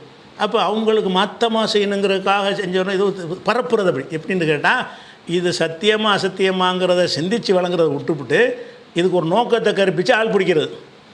ஏன் அப்படியா, உங்களுக்கு போட்டியாக தான் சொல்லியிருக்கிறாங்களா, அப்போ நீங்கள் சொன்ன சரியாக இருக்குது, இதுதான் ஒரு சத்தியத்துக்கு அளவுகோலா, போட்டியாக சொன்னாங்கிற ஒரு கருத்தை விதைச்சி செய்வது ஒரு அளவுகோலாயிருமா? அதனால் அந்த ஒரு நிலை கிடையாது. அது விளங்கிக்கணும். அந்த காரணம்லாம் எந்த காலத்தும் நமக்கு கிடையாது. அதை ஒரு விஷயத்தை விளங்கிக்கிறங்க. இப்போ என்ன பார்க்க போகிறோம்னு கேட்டால், சாட்சி சொல்கிற விஷயத்துக்கு வர்றாங்க எல்லாருமே. இது வரைக்கும் என்ன சொல்லிக்கிட்டு இருந்தீங்க? சாட்சி சொன்னால் ஏற்றுக்கணும்னு சொன்னீங்களா இல்லையா? சாட்சிகளை குறுக்கு விசாரணை பண்ணாங்களா? சாட்சிகளை குடைஞ்சு கேட்டாங்களா? சாட்சி சொன்னால் இப்படி ஏற்றுக்கணும்னு தானே ஹதீஸ் இருக்குங்கிறத எல்லோரும் அந்த ஹதீஸில் போடுறாங்க. சாட்சி சொன்னால் ஏற்றுக்கணுங்கிற ஹதீஸை எல்லோரும் போடுறாங்க. முகநூலில் பதிவு பண்ணுறாங்க. வந்த கிராமவாசி வந்தார்கள், சொன்னார்கள், உடனே ஏற்றுக்கொண்டார்கள். சுபுக நேரத்தில் சாட்சி சொன்னார்கள், உடனே ஏற்றுக்கொண்டு அன்றைக்கு அறிவித்தார்கள். இப்படிலாம் இருக்கும்போது ரசூல் ஸல்லல்லாஹு அலைஹி வஸல்லம் அவர்கள் அந்த சாட்சிகள்கிட்ட எந்த ஒரு கிராஸ் கொஸ்டினும் பண்ணலை, எந்த ஒரு குறுக்கு கேள்வியும் கேட்கலை. இப்படியெல்லாம் போட்டு என்ன செய்கிறாங்கன்னா, இதுதான் இவங்க நிலைப்பாடாக இருந்துச்சு, இப்போ பாருங்கள் மாறிட்டாங்க அப்படின்னு கொண்டு வர்றாங்க. அதாவது ரசூல் ஸல்லல்லாஹு அலைஹி வஸல்லம் கிராஸ் பண்ணாமல் ஏற்றுக்கிட்டாங்க, சாட்சின்னு சொல்லிவிட்டான்ல, அல்லமலை சத்தியம் பண்ணிட்டான்ல, ஏற்றுக்கிற வேண்டியதானே அப்படிங்கிறாங்க. அப்போ அந்த சாட்சியத்தை குறித்து சரியான புரிதல் இல்லாதவர்களால் தான் இப்படி சொல்ல முடியும். சாட்சியத்துடைய முதல் விஷயம் என்னன்னு கேட்டால், எந்த ஒரு சாட்சியமாக இருந்தாலும் அதில் அல்லாஹ் என்ன செய்கிறான்னு கேட்டால், சாட்சிகளுக்குன்னு சில இலக்கணங்களை சொல்லி காட்டுறான். ஒரு சாட்சியாக இருப்பாரையானால் அவருக்கு சில இலக்கணங்கள் இருக்க வேண்டும். அந்த இலக்கணங்கள் என்னென்று கேட்டால் 65வது சூறாவில் 2வது வசனத்தில் அல்லாஹ் சொல்லி காட்டுகிறான். இது வேறு ஒரு விஷயத்துக்கு, தலாக்குக்கு சாட்சி, எல்லா சாட்சிக்கும் பொதுவானது தான் அது. அஷஹிது தவை அதிலும் மின்கும், உங்களில் நீதியாக இருக்கிற இருவரை சாட்சியாக்கி கொள்ளுங்கள். இருவரை சாட்சியாக்கி கொள்ளுங்கன்னு சொல்லலை, எல்லாம் முஸ்லீம் தான் சாட்சியாக இருக்கிறவங்கலாம். முஸ்லீம் கூட நீதியாளர்னு எடுத்துக்கலாம்ல. அப்படி இல்லாமல் அவங்க நீதியாக இருக்கிறாங்கன்னு கொஞ்சம் பாருங்கள் அப்படின்னு நல்லா என்ன செய்கிறான். வாஷஹிது 65:2 வசனத்தில் அல்லாஹ் சொல்கிறான், வாஷஹிது தவை அதிலும் மின்கும், உங்களில் நீதியான இருவரை சாட்சியாக்கி கொள்ளுங்கள். ஒருத்தர் சாட்சி சொன்னார்னா அவர் கரெக்டானவரான்னு பாருங்கிறான் அல்லாஹ். கரெக்டானவர்னு பார்க்குறது எப்படிங்கிறது 2வது இருக்கிறேன், சருத்தில் இருக்கிறது ஏற்றுக்கொள்ளுங்கள் என்று. அதே மாதிரி 2வது சூறாவில் 282வது வசனத்தில் அல்லாஹ் சொல்லி காட்டுகிறான். அதாவது அந்த கொடுக்கல் வாங்கல் எழுதி கொள்கிறாங்கல்ல, எழுதிக்கிற ஆள் கிடைக்கலன்னா நீங்கள் சாட்சி எழுதுவதுக்கு சாட்சி வைத்துக் கொள்ளுங்கள் நல்லா சொல்லி காட்டுறான். அப்போ சொல்லும்போது என்ன செய்கிறான்னா, ஒஸ்த ஷஹீது ஷஹீதைனும் இரு ஜாலிக்கும், உங்களில் 2 ஆண்களை சாட்சிகளாக ஆக்கி கொள்ளுங்கள்.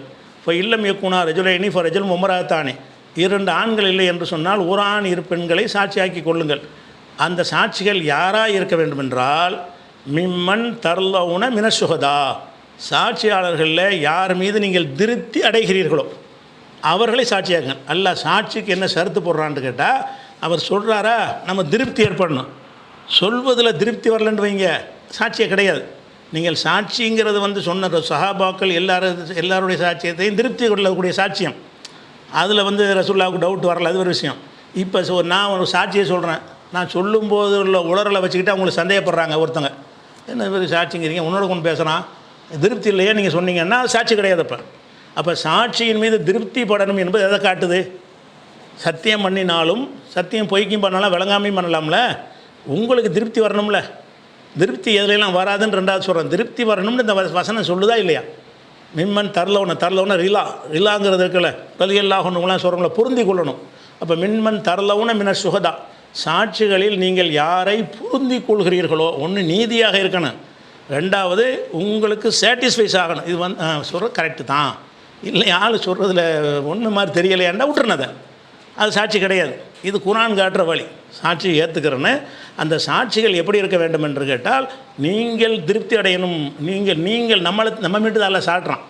சாட்சியை ஏற்றுக்கொள்கிற மக்களுக்கு அல்லாஹ் சொல்லி காட்டுகிறான், மிம்மன் தரலவுன மின சுகதா, சாட்சிகளில் நீங்கள் யாரை திருப்திப்படுகிறீர்களோ அவர்கள். இப்போ திருப்திப்படுறது எப்போ?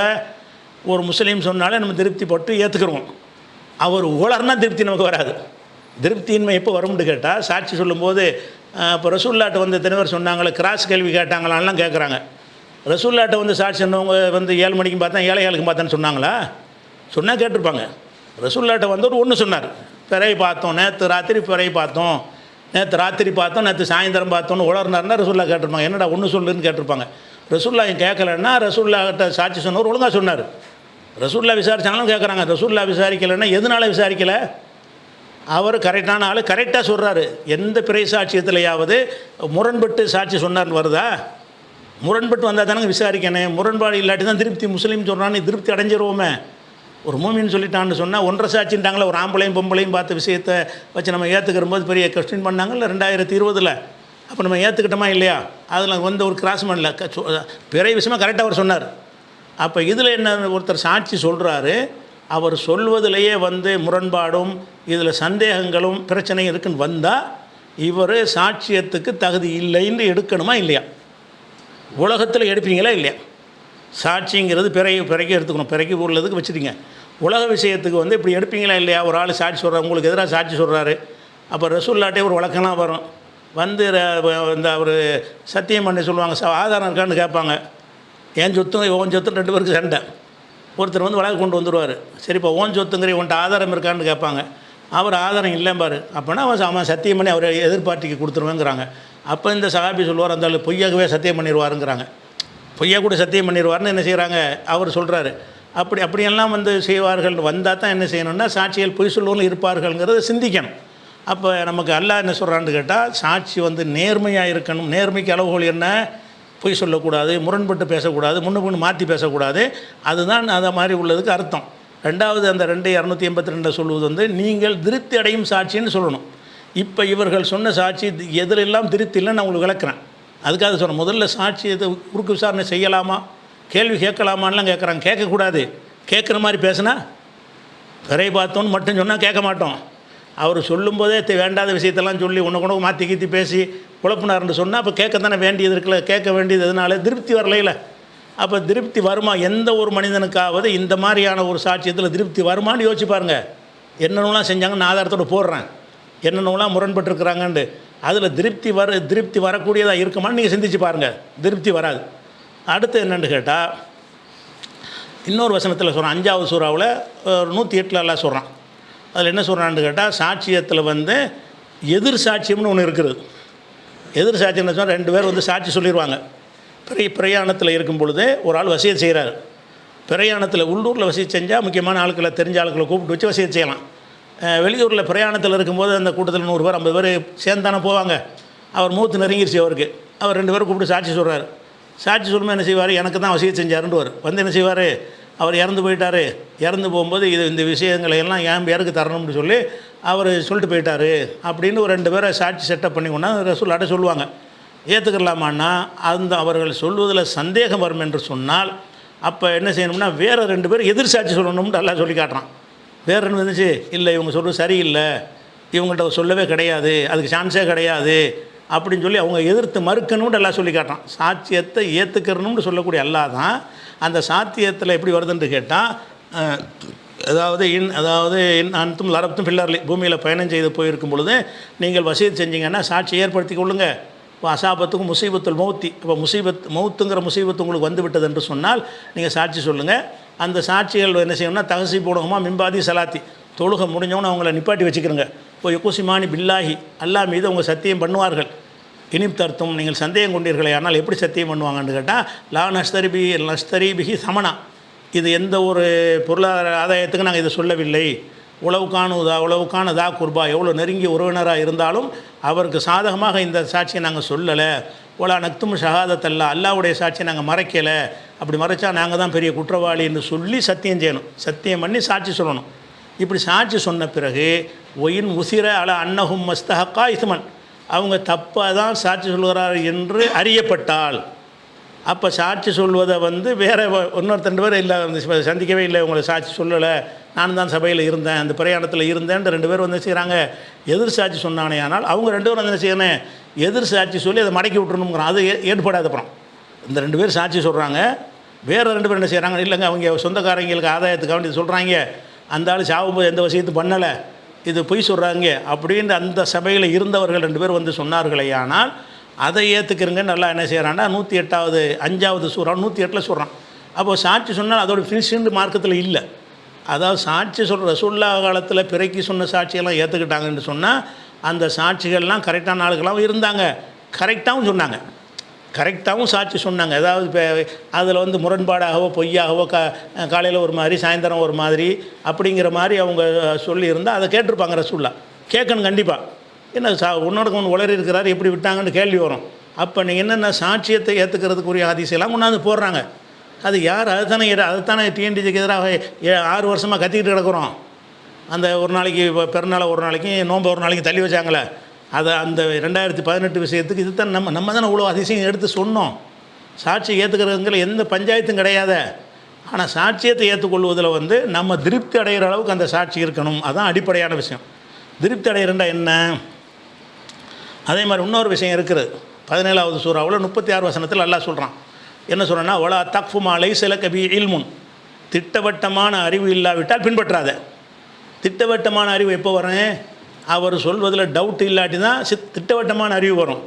சொல்வது இவன் இப்படி சொல்கிறார் அப்படி சொல்கிறார், அந்த ஜமாத்து கேட்கும்போது அப்படி சொன்னார், இந்த ஜமாத்து இப்படி சொல்கிறாரு அப்படின்னு வந்துச்சுன்னா திட்டவட்டமான அறிவு இல்லைவ. அப்போ எதுதான் நடந்துச்சு நமக்கு தெரியாதுல்ல. அதை 4 பேர் பார்த்தாங்க 10 பேர் பார்த்தாங்கன்னு சொன்னார்னா 2ல் எது உண்மை நமக்கு தெரியாது. இல்மு இல்லை. அப்போ இல்மு எப்போ இல்லாமல் போகும்னு கேட்டால், மாறுபட்டு அவர்கள் முரண்பட்டு சொன்னால் தான் இல்மு இல்லாமல் போகும். அல்ல 17:36 என்ன சொல்கிறான்னு கேட்டால், அவ்வளோ தக்ஃபு மா லைஸ லக பிஹி இல்முன், உனக்கு இல்மு இல்லாத நீ ஃபாலோ பண்ணாத. ஏன்னு கேட்டால், இன்ன சம ஒல் பசர ஒல் ஃபாத குல்லு உலாய்க்க காணானு மசூலா, காது பார்வை உள்ளம் எல்லாமே விசாரிக்கப்படும். அதனால் வந்து நீ வந்து இது இல்மு இல்லாத ஞானம் இல்லாத பின்பற்றாதுன்னு சொல்லி அல்லாஹ் சொல்கிறான். அப்போ சாட்சிகள் எப்போ சந்தேகத்துக்குரியதை ஆயிடுறாங்களோ அப்போ உறுதியான ஞானம் வராது, டவுட்டாக தான் இருக்கும். 2 விஷயத்தை சொல்லிட்டாங்கன்னா டவுட்டாக தானே வரும். டவுட் வந்துருச்சுன்னா உறுதியான இல்லை. அப்போ உறுதியான விஷயங்கள் இல்லாத அளவில் சாட்சி இருந்தால் அந்த சாட்சியத்தை நம்ம ஏற்றுக்கொள்ளக்கூடாது. இதை உதாரணத்துக்கு சொல்வதாக இருந்தால், இப்போ ஒய்எம்ஜேயில் அல்தாஃப் என்ன செஞ்சார்னா ஒரு வீடியோ போட்டிருக்கார். அவர் நினைஞ்சிருக்காருன்னா வேர்க்கிழமை விஷய சாட்சியத்தை நாங்கள் ஏற்றுக்கலைங்கிறார், இதை ஏற்றுக்கிட்டு அதை ஏற்றுக்கலைங்கிறாரு. அப்போ என்ன விளங்குது? சாட்சியத்தை ஆய்வு செய்யணுங்கிற கொள்கையில் இருக்கிறாங்கன்னு விளங்கிக்கிறதா? சாட்சியத்தை அவங்க ஒரு பார்வையில் கவனித்து அது சரி இல்லைன்ட்டாங்களாம். நாங்கள் வேர்க்கிழமையை நாங்கள் அறிவிக்கலை, கோயம்புத்தூர் அடிப்படையில் அறிவிக்கிறோம் என்று அவர் ஒரு வீடியோ போட்டிருக்கிறார். அப்போ எதனால் அப்படி அதை சாட்சி சொல்லிட்டாங்கல்ல, அதையும் ஏற்றுக்கிறலன்னா அது எது? சாட்சியை ஆய்வு செய்யணுங்கிறது எல்லாத்தையுமே இருக்கிறது, வழங்குதா? அது போக இது ஒரு விஷயமாச்சு. அதில் என்ன பிரச்சனைன்னு கேட்டால், இப்போ இவங்களாம் என்ன செஞ்சாங்கன்னு கேட்டால், அந்த வேர்க்கிழம்பிங்கிற ஊர்லேருந்து வருவோம். ஏன்னா அது வந்து எல்லாருமே சொல்கிறதுனால இந்த வேர்க்கிழம்பியில் பிறை பார்த்ததாக தகவல் வருது. வேர்க்கிழமையில் பிறை பார்த்த தகவல் வந்த உடனே அதில் வந்து நம்ம பிறை கமிட்டி தலைவர் சதாம் ஹுசேன், நம்ம என்டிஎஃப்க்கு பிறை கமிட்டிக்கு தலைவராக அவர் தான் இருக்கிறார். அவர் தான் சம்மந்தமாக தகவல் வந்தால் தொடர்பு கொள்வார், பேசுவார், தகவலை திரட்டுவார், அவருக்கு தான் தகவலை தெரிவிப்பாங்க என்ற அடிப்படையில் அந்த வேர்க்கிழமையுடைய அந்த சகோதரருக்கு ஃபோனை போட்டு நம்ம சதாம் ஹுசேன் பேசுகிறார். அந்த பேசின ஆடியோ உங்களுக்கு நான் போட்டு காட்டுறேன். அந்த பேசின ஆடியோவில் அவர் என்ன சொல்கிறாருன்னு கேட்டால், பேசிக்கிட்டு வரும்போதே 6:58 பார்த்தேங்கிறார். பிறையை பார்த்தேன்ட்டு நான் முதல் சொல்லியிருந்தேன், இப்போ ஏழைகளுக்கு தான் பார்த்தேன் அப்படிங்கிறார். அதில் அவர் என்ன சொல்கிறாருன்னு கேட்டால், 6:58 நான் சொல்லி இருந்தேன். அப்போ பல்லாட்டையும் அப்படி சொல்லியிருக்கிறாரு. இவர் கேட்கும்போது ஏழைகளுக்கு அப்படின்னு சொல்கிறார். அப்போ ஏழைகளுக்கு பார்த்தாரா 6:58 பார்த்தா? இதை வந்து தேவையே கிடையாது அவர் சொல்கிறது. அதாவது அவர் சொல்கிறதில் பார்த்தேங்க அவ்வளோதாங்க, மாதிரி பிறகு பார்த்தோம், டைம்லாம் பார்க்கலங்க, வாட்சி கட்டிட்டு போகலங்கன்னா பஞ்சாயத்து முடிஞ்சு போச்சு. பிற பார்க்குற டயத்தில் பிற பார்த்தாரா அதுக்கு எந்த கிறுக்கு விசாரணையும் வராது. அப்போ இவர் என்ன செய்கிறாருன்னு கேட்டால் அதை மாற்றி சொல்கிறார். அப்போ நீங்கள் வந்து ஃபோன் பார்த்தீங்களான்னு ஒரு விசாரிக்கிற கேட்கத்தானே சில கேள்விகள் கேட்போம்ல. ஏன்னு கேட்டால் நம்ம இங்கே இருக்கோம், அவர் அங்கே இருக்கார், அவர்கிட்ட போய் நம்ம பார்க்கல, அவரை பற்றி நமக்கு எதுவும் தெரியாது, ஃபோனில் தான் கேட்குறோம். கேட்கும்போது என்ன செய்யணும்னா எப்படி பார்த்தீங்க, ஏன்னா பார்க்குற டயத்தை நம்ம வந்து என்ன செய்யணும், அதை கன்ஃபார்ம் பண்ணணும். இவர் ஏழைகாலுக்கு பார்த்தேன்னு அவர் சொல்வார். ஆனால் ஏழைகாலுக்கு பார்க்க இயலாதுல்ல. 7:10 சூரியன் சந்திரன் மறைஞ்சிருது. மறைஞ்ச நேரத்தில் பார்த்தேன்னு ஒரு சத்தியமிட்டு அல்லா மேலே சொன்னாலும் மறைஞ்ச பிறகு இப்படி பார்க்க முடியும்? மறைஞ்சதை இப்படி போய் பார்க்க முடியும்? பார்க்கவே முடியாது. மறைவதற்கு நெருக்கமாக இருந்தாலும் பார்க்க முடியாது. 7:15 7:10 மறையுது என்றால் ஒரு 7:08 வந்து ரொம்ப அடிக்கி போயிடும், அது பார்க்க இயலாது. அப்போ இவர் 7:15 பார்த்தேங்கும்போது என்ன ஆகுதுன்னு கேட்டால், பார்க்க முடியாத நேரத்தில் பார்த்ததா சொல்கிறார். யார்கிட்ட சொல்கிறாரு? நம்மள்கிட்ட. நம்ம விசாரிக்கும் போது அந்த சகோதரர் சொல்கிறார். அதுக்கடுத்து என்ன செய்கிறாருன்னா 6:58க்கும் பார்த்ததாக நான் சொல்லியிருக்கிறேன்றார், முன்னர் சொல்லியிருந்தேன். அப்போ இவர் முன்னர் ஒன்று சொல்லிவிட்டு பின்னர் ஒன்று சொல்வதாக அந்த ஆடியோவில் ஒத்துக்கொள்கிறார். நம்மிடத்தில் ஒத்துக்கொள்கிறார். அடுத்தது வந்து 7:15 என்று பார்த்ததாக பார்க்க முடியாது. 2 மிஸ்டேக் அதில் வருது. பார்க்க முடியாத நேரத்தில் பார்த்ததாக சொல்கிறார். அது வந்து 2 டயத்தை சொல்கிறார். இப்படி சொன்னால் அதில் உங்களுக்கு திருப்தி வருமா? ஒரு சொன்னதுக்கு வீடியோ ஆடியோ போட்டு விட்றேன். இப்படி சொன்னால் ஒருத்தர் சொல்லுவார் ஐயானால், அதாவது இப்போ ஒரு 7:15 பார்க்க இயலாதுங்கிறது உங்களுக்கு இதாக வரும். நைட்டு 9 மணிக்கு பார்த்தேன்னு ஒருத்தர் சொல்கிறார். அப்போ என்ன சொல்லுவீங்க? ஒருத்தர் என்ன செய்கிறார், நான் பிறையை பார்த்தேன். எப்போ பார்த்தேன்? 9 மணி இருக்குது, நைட்டு பார்த்தேன் தலைப்புறையை. நைட்டு 9 மணிக்கு உலகத்தில் தலைப்புறை எங்கேயாவது இருக்குமா? இருக்காது. அது மறைஞ்சிடும். 6:30 7க்கெல்லாம் மறைஞ்சிடும். அப்போ 9 மணிக்கு சொன்னால் நீங்கள் என்ன வாதம் கேட்பீங்க? 9 மணிக்கு எப்படிங்க தெரியும்? நல்ல மலை சத்தியம் பார்த்தப்போ 9 மணிக்கு எப்படி இப்போ தெரியும்னு கேட்பீங்களா? வேறு அப்படி ஒன்று இருக்குது. அது மாதிரி அவர்கிட்ட நம்ம கேட்கும்போது பல பேரும் டென்ஷன் பண்ணால் கோவப்பட்டுன்னு சொல்கிறாரு. அது வரலாம் மனுஷனுக்கு. ஆளுக்கு போட்டு ஃபோனை போட்டு கேட்டாங்கன்னு சொன்னால் அது ஒரு டென்ஷன் வரலாம். அப்போ சதாம் ஹுசேன் அவர்கிட்ட பேசுனது நீங்கள் பாருங்கள். கோவையில் என்னென்ன மிஸ்டேக் இருக்குங்கிறது அவங்கள்ட்ட நம்ம பேசி தான் முடிவு எடுத்துருக்குறோம். இந்த சாட்சியை உங்கள் திருப்தி அடைகிறீர்களா? அதான் கேள்வி. பாருங்கள், இப்போ அந்த வீடியோவை பாருங்கள். வீடியோவில் ஆடியோ தான், சவுண்டு மட்டும் தான் வரும். தேசிய தௌஹீத் கூட்டமைப்புடைய ஹிலால் கமிட்டி தலைவர் பேசுகிறேன் ஜி. அதாவது நீங்கள் வந்து பேர்கிளம்பில பிறை பார்த்துட்டதாக ஒரு தகவலை வந்து பரப்பி விட்டுருக்குறாங்க. ஆமாம், அதை பார்த்து நல்லா பரப்பி விட்டேன். அது நீங்கள் உங்களுக்கு திருப்தி இருந்தால் செய்யலாம், இல்லைன்னா விட்டுடலாம். இல்லை, நீங்கள் இப்போ உங்களுக்கு உறுதியாக அதாவது பிறை சாட்சி நான் வந்து உறுதியாக தான் சொல்லி எதை சொன்னாலும் என்ன ஜி உங்கள்ட்ட இப்போ கொஞ்சம் கேட்கலாமா? அமைதியாக பார்த்தீங்கன்னா இது வந்து பிறை நிலைப்பாடு வந்து பொதுவாக எல்லாருக்கும் சொல்ல வேண்டிய நிலைப்பாடு. நீங்கள் வந்து அமைதியாக கேளுங்க. அதாவது இப்போ நீங்கள் எந்த நேரத்தில் பார்த்தீங்க பிறகு? நான் 7:15 7:15 மணிக்கு பார்த்தீங்களா? ஆமாம். 7:15 மணிக்கு வந்து பிற தெரியுமா? அது எனக்கு தெரியாது. நான் பார்த்ததுனால தெரியல. நீங்கள் மட்டும் பார்த்தீங்களா, வேறு எல்லாரும் பார்த்தாங்களா? எல்லாரும் பார்த்தாங்க. எல்லாரும் எல்லாம் உங்கள் வீட்டில் எல்லாருமா? ஆமாம், வீட்டில் எல்லாரும் பார்த்தாங்களா? ஆமாம், எல்லாரும் பார்த்து இப்போ உங்களுக்கு ரெக்கார்டும் பண்ணி எல்லாரும் பேசி அனுப்பி 7:15 மணிக்கு நீங்கள் பார்த்தீங்க அப்படித்தானே? ஆமாம். 7:15 மணிக்கு வந்து நிலா வந்து தமிழ்நாட்டில் மறைஞ்சிரும். ஓகே, அது சரி. நான் பார்த்ததுனால சொன்னேன். அதாவது 7 நிலா மறைகிற நேரம் வந்து 7:10 தான் அதிகபட்ச நேரம். நான் இப்போ நான் போட்டோ எடுத்த நேரம் வந்து 7:15 காட்டுது. நான் 7 மணிக்கு தான் 6:58 தான் முதல்ல சொன்னேன். புரிஞ்சுக்கிடுங்க. நான் பார்த்ததுதான் சொன்னேன். இப்போ நீங்கள் அல்லா மேலே சத்தி அடிக்கீங்களா? இதுக்கு அல்லா மேல சத்தியம் நீ சத்தியம் செய்துதான் சொல்லியாச்சு, பேசி விட்டாச்சு. பாக்கி வீடியோல வந்து சத்தியம் செய்யலையே, நீங்க இப்பவும் சத்தியம் செய்ய மாட்டேங்கிறீங்களே. என்ன சத்தியம் செய்ய மாட்டேன்?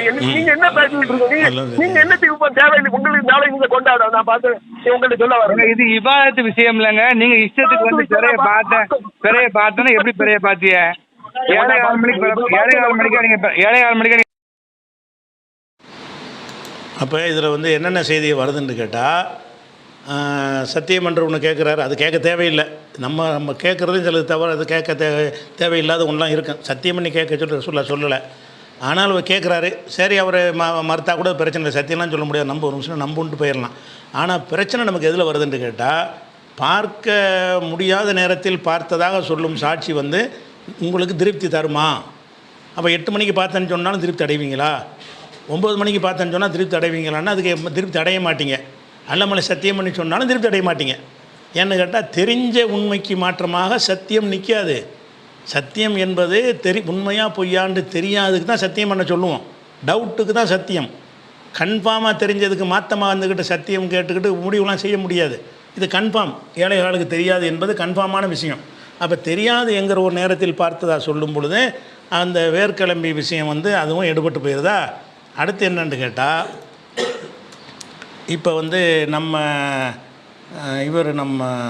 சதாம் ஹுசேன் வந்து இப்போ கோயமுத்தூர் சாட்சியத்துக்கு வருவோம். கோயமுத்தூர் சாட்சியத்துக்கு அவங்க நம்பர் கொடுத்துருந்தாங்கல்ல, அந்த வீடியோ போட்டவங்க, அவங்களுக்கு ஃபோன் பண்ணி கேட்குறாரு. அந்த கேட்கும்போது என்னென்ன சாராம்சம் இருக்குங்கிறது இதில் உங்களுக்கு சொல்லிவிட்றேன். சொன்ன பிறகு நீங்கள் என்ன செய்யுங்க, கேட்டால் தான் உங்களுக்கு புரியும். இப்போ சதாம் ஹுசேன் வந்து நீங்கள் யாரெல்லாம் கேட்குறாரு, இடையில கேட்பார். நான் வந்து ஹிலால் கமிட்டி தலைவர், எந்த ஊர்லேருந்து பேசுகிறீங்க பாரு, கடையிலேருந்து பேசுகிறேன்லாம் சொல்லி இன்னார்ந்து அறியப்படுத்தி அவர்கிட்ட பேசப்படுது. அதுவும் அதில் வரும். இடையில அவர் கேட்பார், நீங்கள் யாருன்னு கேட்பார். அப்படி கேட்கும்போது என்ன கேட்குறாருன்னு கேட்டால், நீங்கள் எத்தனை மணிக்கு பார்த்தீங்க அந்த விஷயத்தை கேட்குறாரு. மணிலாம் தெரியாது, மகரிபு எத்தனை மணிக்கு நடக்கும் அப்படின்னு சொல்லி அந்த விஷயங்களை சொல்கிறார். அப்படி பார்த்த உடனே நீங்கள் வந்து யாருக்காவது நீங்கள் சொல்லணுமா இல்லையா, யாருக்காவது சொன்னீங்களா அப்படின்ட்டு சதாம் ஹுசேன் கேட்குறார். அவர் என்ன செய்கிறாருன்னு கேட்டால், இல்லை யாரும் சொல்லலை, எல்லாம் தொழுதுகிட்டு இருந்தாங்க, யாருக்கும் சொல்லலை அப்படிங்கிறாரு. மறுபடியும் அவர் கேட்குறாரு, நீங்கள் ஒரு 4 பேருக்கா தெரிஞ்சால் தாங்க, பிறகு தான் இருக்குமாங்க, தெரிஞ்சால் தானுங்க சரியாக வரும்ன்றவுடனே வேறு யாருக்காவது சொன்னீங்களா, வேறு யாரும் உங்களோட பார்த்தாங்களான்னு கேட்கும்போது, ஆமாம் 2-3 பேரை பார்த்தாங்கன்னு ஒருவர் சொல்லுகிறாரு. பக்கத்தில் இன்னொருத்தர் என்ன செய்கிறாருன்னா, அது ஆடியோவில் உள்ளது தான், அவருடைய குரலை வச்சு அந்த பக்கத்தில் ஒருத்தர் நிற்பார்ல, அவர் தான் முத்தவள்ளியோட சேர்ந்து கமிட்டி மெம்பருங்கிறல. அவர் என்ன சொல்லுவாருன்னு கேட்டால், அதில் வந்துக்கிட்டு இல்லை 7-10 பேர் பார்த்தாங்க. அப்போ இவங்க 2 பேர் தான் பார்த்ததாக சொன்னார்களேயானால், அது வேறு யாரும் பார்த்தது எங்களுக்கு தெரியாதுன்றணும். நம்ம இன்னும் 10 பேர் பார்த்தா தான் ஏற்றுக்கின்ற அவசியம் கிடையாது. ஆனால் இவர்களாக சொல்லிட்டார்கள் என்று சொன்னால், அவர்கள் உண்மை சொல்கிறார்களா என்பது கொஸ்டின் ஆகிடுதா இல்லையா? 2 பேர் பார்த்தாங்கங்கிறிய, 7-8 பேர் பார்த்தா இந்த சர்ச்சையில் 7-8 பேர் நின்றுருப்பாங்களே. அப்போ அந்த 7-8 பேர் நீங்கள் விசாரிச்சிங்களா, 7-8 பேர் யார் அப்படின்னு கேட்கும்போது, நீங்கள் நேரம் வாங்க காட்டுறோங்கிறாரு. அப்போ நேரம் வாங்க காட்டுறதுங்கிறது நீங்கள் இல்லைங்க, நீங்கள் பார்த்தாங்களா இல்லையான்னு திருப்பி கேட்கும்போது, ஆமாம் பார்த்தாங்க, 7-8 பேர் பார்த்தாங்கன்ற ஒரு விஷயத்தை சொல்கிறார். அப்போ நாங்கள் 2 பேர் தான் பார்த்தோம் என்றும் சொல்கிறார், அந்த வீடியோக்கள்லையும் சொல்கிறார். அப்புறம் இந்த நம்ம விசாரிக்கும் போது என்ன செய்கிறாருன்னு கேட்டால், 2 விஷயத்தையும் சொல்கிறார். 2 பேர் தான் பார்த்தங்கிறாரு. கொஞ்சம் விவரமாக கேட்ட உடனே இல்லை 2-3 பேர் பார்த்தாங்கன்னு ஒருத்தர் சொல்கிறாரு. இன்னும் ஒருத்தர் 7-10 பேர் பார்த்தாங்கன்னு ஒரு நம்பர் கூட சொல்கிறார். அப்போ அந்த பிறையை நிறைய பேர் பார்த்ததாக அவர்கள் சொல்லுகிறார்கள். இப்போ நம்ம கேட்கும் பொழுது, அப்போ 2 பேர் பார்த்துருக்கும்போது இவ்வளோ பேர் பார்த்துருப்பார்களே. ஆனால் அப்போ அதில் அவர்கள் உண்மை சொல்லுகிறார்களா? என்ன இவ்வளோ பேர் பார்த்துருந்தா அந்த 10 சாட்சி இருந்தால் தான் ஏற்றுக்கணும் அவசியம் கிடையாது. இன்னும் 2 பேர் பார்க்கணுங்கிற தேவையும் கிடையாது. ஆனால் அவர் சொல்லிட்டார், 2 பேர் தான் பார்த்தேன், வேறு யாரும் பார்க்கலங்கிறாரு. வேறு யாருக்கு நீ சொல்லியிருக்கலாமே, ஏத்தாப்புலன்னா பள்ளிவாசம் இருக்குது, உடனே கூப்பிட்டு காட்டியிருக்கலாமேங்கும்போது 2-3 பேர் பார்த்தாங்க அப்படின்னு சொன்னார்.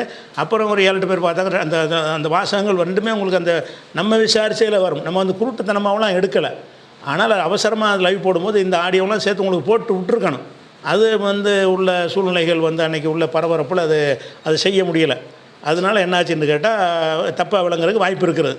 நான் சொன்ன அந்த வீடியோவில் ஒரு விஷயந்தான் மிஸ்டேக்காக போன விஷயம் என்னென்னு கேட்டால், செல்ஃபிலே தான் எடுத்துருக்குறாங்க. ஒரு கேமராமேன் ஒருத்தர் இருந்திருப்பார், நான் சொன்னோம்ல, அந்த வீடியோவை பார்த்தோன்னே இல்லைங்க இது செல்ஃபி வீடியோ தான் என்கிட்ட சொல்லிவிட்டாங்க நிறைய பேர். அது ஒன்று தான் அந்த ஆடியோவில் நான் பேசுனதில் ஒரு பிழையான செய்தியை தவிர பாக்கி எல்லாமே அவங்க என்னென்ன அவர் சொன்னார்னு நாங்கள் சொல்கிறோமோ அது அனைத்துக்கும் ஆதாரத்தோடு தான் சொல்லியிருக்கணும். ஆதாரத்தை வெளியிடலானா இதுக்கு தவறு என்னென்னு கேட்டால், அந்த ஆதாரத்தை வெளியிடலை. நம்பிக்கை வைத்தவர்கள் ஏற்றுக்கொண்டார்கள். நம்பிக்கை இல்லாதவங்க எதை பற்றி நீங்கள் சொல்ல வச்சு எப்படி நம்புகிறோன்னு நினச்சிருப்பாங்க. அது ஒரு விஷயம். அப்போ சதாம் ஹுசேன் கேட்குற அந்த வீடியோ பாருங்கள். ஆடியோ தான், வீடியோ இல்லை, ஃபோனில் ஒரே இடம் கேளுங்க. நேரம் அந்த செகண்ட் மணி எல்லாம் நான் நேரில் பார்க்கல. நீங்கள் 6:25க்கு மேலே போனீங்களா இல்லை 6:30க்கு போனீங்களா? எந்த டைம் போனீங்க? தொழுகைங்கிறது எத்தனை மணிக்குங்கிறது தெரியும் எல்லாமே. 45க்கு பிறகுதான் மகரிபு தொழுகை 45. சரி சரி, 45 அதுக்கு பிறகுதான் நாங்க தொழலை. நீங்கள் 45க்கு முந்தி போயிட்டீங்களா மாடிக்கு? இல்லை, நோன்பு திறந்துட்ட பிறகு ஜமாத்து நடக்கும்போது தான் நாங்கள் ஜமாத்தில் தொழலை. ஜமாத்தோட தொழாமல் நம்ம போய் மாடி போய் பார்த்தோம். தொழுகை முடிகிற அந்த நேரம். அது பிறை எவ்வளோ நேரம் தெரிஞ்சு? அந்த பிறை அதிகபட்சம் 10 செகண்ட் அல்லது ஒரு 15 செகண்ட் இருக்கலாம். அவ்வளோதான். உங்களோட வீடியோ இன்னொருத்தர் பேசுனா அவங்களும் பார்த்தாங்களா? அவரும் பார்த்தாரு. அவரும் பார்த்தாரு. இன்னொன்று இந்த பிறை 7-10 வரைக்கும் தெரிஞ்சா தெரிய வேண்டிய பிறையா இருக்கும்போது நீங்க 2 பேரும் பார்க்க மக்கள்கிட்ட காட்டலையா அந்த பிறைய? மக்கள்கிட்ட காட்டுறதுக்கு மக்கள் எல்லாம் ஜமாத்து தொழுகிறாங்க. நாங்க தொழுகல மேல போய் பாக்குறோம். தொழுது முடிச்சு இறங்கி வந்த உடனே அவங்க தொழுது முடிக்கிறாங்க. மக்கள் தொழுது பெற்று வெளியில வந்த மக்கள்ல ஒரு சிலரும் அதை பார்த்துருக்காங்க. அது இப்பதான் அந்த தகவல் பதிவு பண்ணிட்டு இருக்காங்க. ஒரு சிலர் பார்த்தாங்கன்னா அது ஒரு சிலரோட சாட்சிகள் கிடைக்குமா? இந்த இப்பதான் அதை பேசியிருக்கிறாங்களே. என்ன பேசிருக்காங்க? அது வீடியோ ஆடியோ ரெக்கார்ட் வச்சிருக்கீங்களா? அது சகோதரர்கள் எடுத்திருக்கிறாங்க. இங்க உள்ள வந்த சகோதரர்கள் டிஎன்டிஜே சகோதரர்கள் நினைக்கிறேன். யாரெல்லாம் எடுத்தாங்க இதெல்லாம் நிறைய பேர் இங்க எடுத்தாங்க. அவங்களும் அவங்க அந்த வாக்குமூலத்தை வாங்கியிருக்கிறாங்க, கேட்டிருக்கிறாங்க. உண்மையா என்ன பாக்குறதுன்னு வாங்கிக்கிறாங்க. அந்த அந்த உங்க ஊர்ல பிறை தெரிஞ்சா அதுக்கு 7-10 வரைக்கும். நீங்க எங்க இருந்து பேசுறீங்க ஜி? இது நம்ம தேசிய தௌஹீத் கூட்டமைப்போட ஹிலால் கமிட்டி தலைவர் பேசுறேன். எந்த ஊருங்க ஜி? இது கடைநல்லூர். இங்க கோயம்புத்தூர்ல உங்களுக்கு தெரிஞ்சவங்களோ இல்ல உங்க ஜமாத்து கூட்டமைப்புல சேர்ந்தவங்களோ யாராவது இருந்தாங்கன்னா இந்த பள்ளியில இருக்கிறேன், இங்க வர சொல்லுங்க. நேரில் அவங்கள்ட்ட நான் பேசுறேன். நான் எங்கே வச்சு வீடியோ எடுத்தேனோ அதை காட்டுறேன். நீங்கள் கேட்குற கேள்விக்கு நான் விளக்கம் கொடுக்க முடியல. நீங்கள் லைட்டே போடலைன்னா நான் வந்து அதுக்கு எப்படி நான் விளக்கம் சொல்லுவேன்? இல்ல நீங்க முதல்ல பதிவிட்ட வீடியோ இங்க பாருங்க, ஒண்ணே ஒண்ணுதான், பார்த்தது உண்மை இல்லை, இந்த ரெண்டை தவிர வேற எதுவும் இல்லை. சரிங்களா? நான் உண்மைங்கிறேன். நீங்க ஏத்துக்கிறது நீங்க புறக்கணிக்கிறதுங்கிறது உங்களை சார்ந்ததாக ஆகிவிடும். எனக்கு சொல்றது அல்லாஹ்வின் மீது ஆணையாக, அவ்வளவுதான். இன்னொன்னு மிம்பர்ல வந்து வெளிச்சமா இருக்குங்கிறீங்க, அதெல்லாம் ஆய்வு பண்ணிட்டு இருந்தா யாரையாவது அனுப்பிச்சு விட்டு பாருங்க. தயவு செய்து தப்பா எடுத்துக்காதீங்க. எனக்கு இது நான் ஒவ்வொருத்தருக்கும் இதை பதில் சொல்றேன், நான் பொறுமையா சொல்லிட்டு தான் இருக்கிறேன். இப்படி எல்லாம் கேள்வி கேட்டுக்கிட்டு இருந்தா பதில் சொல்ல முடியாது என்னால. அதாவது பள்ளிக்கு உள்ளேயுமே யாருமே இல்ல ஜி, நீங்க பள்ளிக்கு அனுப்பிச்சு விடுங்க ஜி, பள்ளிக்கு அனுப்பிச்சு விடுங்க. யார கடைநல்லூர்ல இருந்து பேசிட்டு நீங்க வீடியோ எடுத்தது பள்ளிக்குள்ள இருந்து எடுக்கல, லைட் எல்லாம் போடலன்னா இதெல்லாம் விளக்கம் சொல்லிட்டு இருக்க முடியுமா? வந்து யாராவது அனுப்பிச்சு விட்டுட்டு நான் தான் இங்க சொல்றேன்ல, கரும்பு கடை, மஸ்ஜிதுல் இக்லாஸ், பூங்கானார் பள்ளி, இல்லைன்னா வீடியோ காலுக்கு வாங்க, அதே இடத்த நான் காட்டுறேன் உங்கள்கிட்ட. நீங்க ஏத்துக்கணுங்கிறது நான் யாரையும் கட்டாயப்படுத்தலையே ஜி, தகவலை தெரிவிக்கிறோம். அதாவது நீங்க ஆய்வு பண்ற உங்க ஆய்வெல்லாம் உங்க துருவி ஆராய விஷயத்துல நான் எப்படி நம்ம பதில் சொல்ல முடியும்? இது வந்து இபாதத் விஷயம், இந்த விஷயம் தான், தப்பு இல்லையா? நீங்க எப்படி லைட்ட பத்தி எல்லாம் எப்படி கேட்பீங்க? நீங்க இல்ல ஜி, நீங்க லைட்ட பத்தி கேட்கறது இபாதத்தா? எடுத்த வீடியோ மிம்பர்ல இருந்தால் கூட பள்ளி வீடியோ காலுக்கு வாங்க, எந்த மக்களும் சகோதரா நீங்க வீடியோ காலுக்கு வாங்க சகோதரா. பள்ளிவாசல்லையாங்க அது அவருக்கு லைட்டே இல்லையா, எந்த லைட்டும் இல்லையா? அவர் சொல்றாரு பின்னாடி இந்த உள்ள ஃபேன் எல்லாம் இருக்கு இல்லையா, இதுல நீங்க லைட் போட்டிருக்கணும் அப்படிங்கிறாரு. இதெல்லாம் தேவையா நமக்கு? மக்கள் அங்க இல்லன்னு சொல்றோம், மக்களுமே இல்லையே. நீங்க வீடியோ அவங்க எல்லாம் தொழுது முடிச்சுட்டு போனதுக்கு அப்புறம் தானே அவசியப்பட்டது எங்களுக்கு வீடியோ போடணும்னு. அங்க பேசக்கூடிய சத்தியம் வேணுமா? இல்ல இப்ப நான் என்ன கேக்குறேன், ஜமாத்து முடிஞ்சிருச்சு. சத்தியம் இருக்காது. அஸ்ஸலாமு அலைக்கும். ஜி அலைக்கும், நான் செக்ரட்டரி பேசுகிறேன். அது சும்மா தேவையில்லாமல் ஆர்கியூ பண்ண வேண்டாங்க. நம்ம பார்த்தாச்சு, நம்ம ஜமாத்துக்கு பார்த்துருக்காங்க, சொல்லிட்டு இது அதை வந்து நீங்கள் அக்செப்ட் பண்ணாலும் சரி, அக்செப்ட் பண்ணாமல் இருந்தாலும் சும்மா எதுக்கு பேசி பேசி நீங்கள் உங்களுக்குள்ள வாக்குவாதம் ஆகிட்டு இந்த ரொம்ப நல்ல மாதத்துக்கு தப்பா எடுத்துக்காது. உங்களோட வாக்குவாதம் பண்ணணும்னு நினைச்சு பண்ணல. இப்போ வந்து உங்க ஒரு அறிவிப்பை மக்களுக்கு சொல்ல போறோம்னா எல்லா கேள்வியும் நாங்க சந்திக்க வேண்டி வரும். அதே நீங்க வந்து பொறுமையா வந்து எங்களுக்கு பதில் சொல்லணும். நாங்க கேட்கற கேள்விக்கெல்லாம் நீங்க சரியா, நாங்க வந்து அந்த ஹிலால் கமிட்டியில ஒரு பொறுப்பா இருந்து மக்கள்கிட்ட எல்லாம் அறிவிப்பு பண்ணிக்கிட்டு இருக்கிறோம். அப்ப நீங்க உங்க தகவலை மக்கள் எங்கள்கிட்ட கேட்க ஆரம்பிச்சிட்டாங்க. ஒரு நிமிஷம் இருங்க, எங்க தகவல் இது மட்டும்தான், அதனால நீங்க டிசைட் பண்ணிக்கோங்க. அதான் 2 பேர் பார்த்த இடத்துல அந்த ஊர் முழுக்க மக்கள் 2 பேர் இல்ல 4 பேர் பார்த்துருக்காங்க. இப்போ 2 பேர் லேடிஸ் 4 பேர் வந்திருக்காங்க. கிட்டத்தட்ட 10 பேர் இங்க பார்த்துருக்கு. சரிங்களா? அதனால அது வேண்டாங்க. நான் சொல்ல என்னன்னு சொன்னா, நம்ம கூட வாக்குவாதம் தேவையில்லை. உங்களுக்கு பிரியம் இருந்தா நீங்க டிசைட் பண்ணுங்க, இல்லைன்னா அதை அவாய்ட் பண்ணிடுங்க. அவ்வளோ சும்மா பேசி நம்மளுக்குள்ள பிரச்சனை. சரிங்களா? சரி ஜி, அஸ்ஸலாமு அலைக்கும்.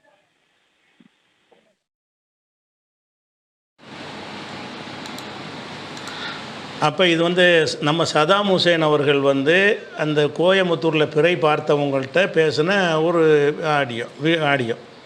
அப்போ அவங்களோட சாட்சியத்தில் வந்து நம்ம திருப்தி அடையணும்னு குரான் சொல்லுகிறது. இந்த சாட்சியத்தில் ஒரு முஸ்லீமுக்கு திருப்தி வரலாமா? யாருக்காச்சும் வருமா? அவள் என்ன சொல்கிறாங்கன்னு கேட்டால், அதாவது 5 வினாடி தான் தெரிஞ்சிங்க இல்லைங்க, 5 வினாடி இல்லைங்க, 7 வரைக்கும் இருக்குமே அப்படின்னு சொல்லி அவர் கேட்குறாரு. அந்த கருத்துப்பட கேட்குறாரு. அதெல்லாம் எனக்கு தெரியாது, நாங்கள் பார்த்தோம், நம்புங்கிறது ஒரு பதில் கிடையாது. அது போக வந்துக்கிட்டு நீங்கள் ஃபோட்டோ எடுக்கிறேங்கிற கேட்கும்போது என்ன செய்கிறாருன்னா, அந்த வீடியோவில் பேசும்போது அதை வீடியோவில் எடுத்துருக்கலாமே அப்படின்னு கேட்டால், வீடியோவில் எடுக்கலை, ஆனால் எடுத்தோம் தெளிவில்லைன்னு அடுத்த செகண்டே மாற்றி சொல்கிறார். அப்போ தெளிவில்லாத காட்டலாம்ல, அது தெளிவில்லை வேறையா வேறு எந்தையா எடுத்துக்கலான்னு தெரிஞ்சு போயிடும்ல, தெளிவில்லைன்னு சொல்கிறார். அப்போ எடுத்தால் அந்த வந்து அது காட்டுற அளவுக்கு இல்லை, பிறைன்னு காட்டுற அளவுக்கு இல்லை. அப்படிங்கும்போது அந்த சாட்சியத்தில் சந்தேகம் ஏற்படுறதுன்னா, முரண்பாடு எப்போதுமே சந்தேகத்துக்குரியது. முரண்பட்டு என்ன செய்யக்கூடாது, பேசக்கூடாது. அதை விட பெரிய முரண்பாடு, பெரிய ஒரு சந்தேகம் இன்னொரு விஷயத்தில் ஏற்படுது. என்ன ஏற்படுதுன்னு கேட்டால், நம்ம இந்த விஷயம் வந்தவுடனே கோயமுத்தூரில் உள்ள என்டிஎஃப் நிர்வாகிகளுக்கு தகவல் சொல்லி நீங்களும் நேராக போய் அவங்கள்ட்ட கேளுங்க என்று நம்ம சொன்னோம். அப்போ கோயமுத்தூரில் உள்ள என்டிஎஃப் நிர்வாகிகளும் ஒய்எம்ஜே நிர்வாகிகளும் சேர்ந்து போய் அவங்கள பார்க்குறாங்க, யாரை, பிறை பார்த்தவங்கள சந்திக்கிறாங்க. அப்படி சந்திக்கும் பொழுது அவங்கள்ட்ட வந்து சொன்னது என்ன என்பதை கோயம்புத்தூர் நிர்வாகி ஆடியோ வடிவில் நமக்கு அனுப்பியிருக்கிறார். என்ன பேசினார் என்பதை அனுப்பியிருக்கிறார். அதில் அவர் சொல்லக்கூடிய விஷயம் என்னன்னு கேட்டால், நாங்கள் ஒய்எம்ஜாலுக்கெல்லாம் போனோம், போய் கேட்டோன்னு அவர் என்ன சொன்னார்ன்னு கேட்டால், நாங்கள் பிறை பார்த்து விட்டு இறங்கிறோம். பிறை பார்த்தல் என்பது எதிர்த்த வீட்டு மாடி, பள்ளிவாசலில் கிடையாது. பள்ளிவாசல் எதிர்த்த பில்டிங்கில் தான் ஏறி போய் பிறை பார்க்குறாங்க. அவங்க வாக்குமூல பிரகாரம் பிறை பார்த்து விட்டு நாங்கள் இறங்கி வர்றோம். பள்ளிவாசலில் தொழுகை முடிகிறது. முடிஞ்ச உடனே தக்பீர் சொல்ல ஆரம்பித்து விட்டார்கள் அப்படின்ற வார்த்தையை அவங்க சொல்லியிருக்கிறாங்க. தக்பீர் சொல்வதுன்னா எதுனா தெரியுதா? தக்பீர் சொல்வது என்று சொன்னால், நம்ம பல ஊர்களில் அந்த பழக்கம் இருக்குது. இப்போ சில ஊர்கள் இல்லாமல் போனால் கூட பல ஊர்கள் என்ன செய்வாங்கன்னு கேட்டால், பிறை பார்க்கறது டவுட்டு பிரச்சனை இருந்துக்கிட்டு இருக்கும்போது பிறை பார்த்ததாக அறிவித்தாங்கன்னா பள்ளியாசலில் மைக்கை போட்டு என்ன செய்வாங்கன்னா, அல்லாஹ் அக்பர் அல்லாஹ் அக்பர்னு மைக்கில் வந்து தக்பீர் சொல்லுவாங்க. அப்போ கேட்குற மக்கள்லாம் வந்து பெருநாள் வந்துருச்சு, பிறை பார்த்துட்டாங்கன்னு அதுக்கு அர்த்தம் விளங்கிடுவாங்க. இந்த தக்பீர் சொன்னோன்னு என்ன விளங்கிடுவாங்கன்னா, அப்படி அந்த மாதிரி ஒரு வழக்கம் அந்த ஊர்லேயும் அந்த பள்ளியில் இருக்குது. அந்த பள்ளி இருக்கிறதுனால என்ன ஆகுதுன்னு கேட்டால், இவங்க பிறையை பார்த்துட்டு இவங்க கீழே வர்றாங்க, தொழுகை முடியுது. முடிஞ்ச உடனேயே அல்லாஹ் அக்பர்னு என்ன செய்கிறாங்க, அவங்க தக்பீர் சொல்கிறாங்க என்பதாக அந்த சாட்சிகள் சொல்கிறாங்க. அப்போ பிறையை பார்த்த செய்தி, பிறை பார்த்ததே இந்த 2 பேர் தான். பாக்கி எல்லாரும் பள்ளிவாசலில் இருக்கிறாங்க, தொழுதுகிட்டு இருக்கிறாங்க. தொழுகை முடிஞ்ச உடனே அந்த அல்லாஹ் அக்பர் தக்பீரை அந்த பள்ளிவாசலில் இருந்து என்ன செய்கிறாரு, அந்த இமாம் சொல்லி கொடுக்க எல்லா மக்களும் அதை சொல்கிறாங்க. அப்போ அந்த மாதிரி ஒரு வார்த்தையை அவர் சொன்னார் என்று சொன்னால், அப்போ நாங்கள் ஃபார்மாலிட்டிக்கு போகிற பார்க்குற மாதிரி பார்க்குறோம், நீங்கள் தொழுதவொன்னு அறிவிச்சிருங்க, அல்லாஹ் அக்பர் சொல்லி விட்ருங்க, பிற பார்த்தா என்ன பார்க்காட்டி என்னங்கிற ஒரு முடிவில் இருந்தால் தான் அப்படி சொல்ல முடியும். இவங்க தான் பார்த்துட்டு வர்றாங்களா, என்னங்க பார்த்தியலா என்னென்னு எதுவும் விசாரிக்காமல் தொழுகை முடிஞ்சவங்க இறங்கி வர்றாங்களா, அவங்க தக்பீர் சொல்லிட்டாங்களாம். யார் தக்பீர் சொல்லிட்டாங்க? இந்த சாட்சி சொல்கிறாரு முத்தவள்ளி. இவர் நிர்வாகத்தின் கீழே தான் அந்த பள்ளிவாசல் இருக்குது. அந்த பெரியவர் இருக்கார், அவர் தான் அந்த பள்ளிக்கு முத்தவள்ளி, ஒரு பெரிய நிர்வாகி, முக்கிய நிர்வாகி. அவர் வந்து பிறையை பார்த்துட்டு வந்து முத்தவள்ளி அறிவிப்பதற்கு முன்னாடி அவர்கள் தக்பீர் சொல்கிறார்கள் என்று சொன்னால் இன்ஸ்ட்ரக்ஷன் கொடுக்கப்பட்டிருக்குன்னு வழங்குதா.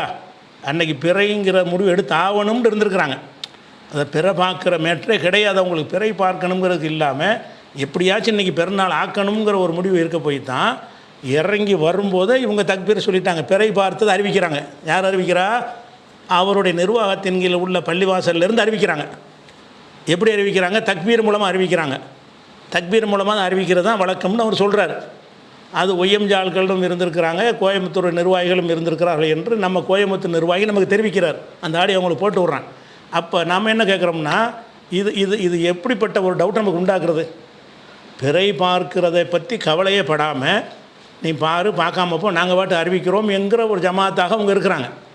எதன் அடிப்படையில் அவங்க அறிவிக்கிறாங்க? பார்த்தாலும் ஒன்றும் வந்து சொல்லலையே, பார்த்தாலும் கீழே இறங்கி வந்து அறிவிக்கலையே, முத்தவள்ளி ஒன்று டெக்ளேர் பண்ணலையே, அவங்களா அறிவிக்கிறாங்கன்னு கேட்டால், இவங்க பிற பார்க்க போகிறதுக்கு முன்னாடியே அந்த ஆர்டர் கொடுத்துட்டு போயிருக்கிறாங்கன்னு வழங்குதா?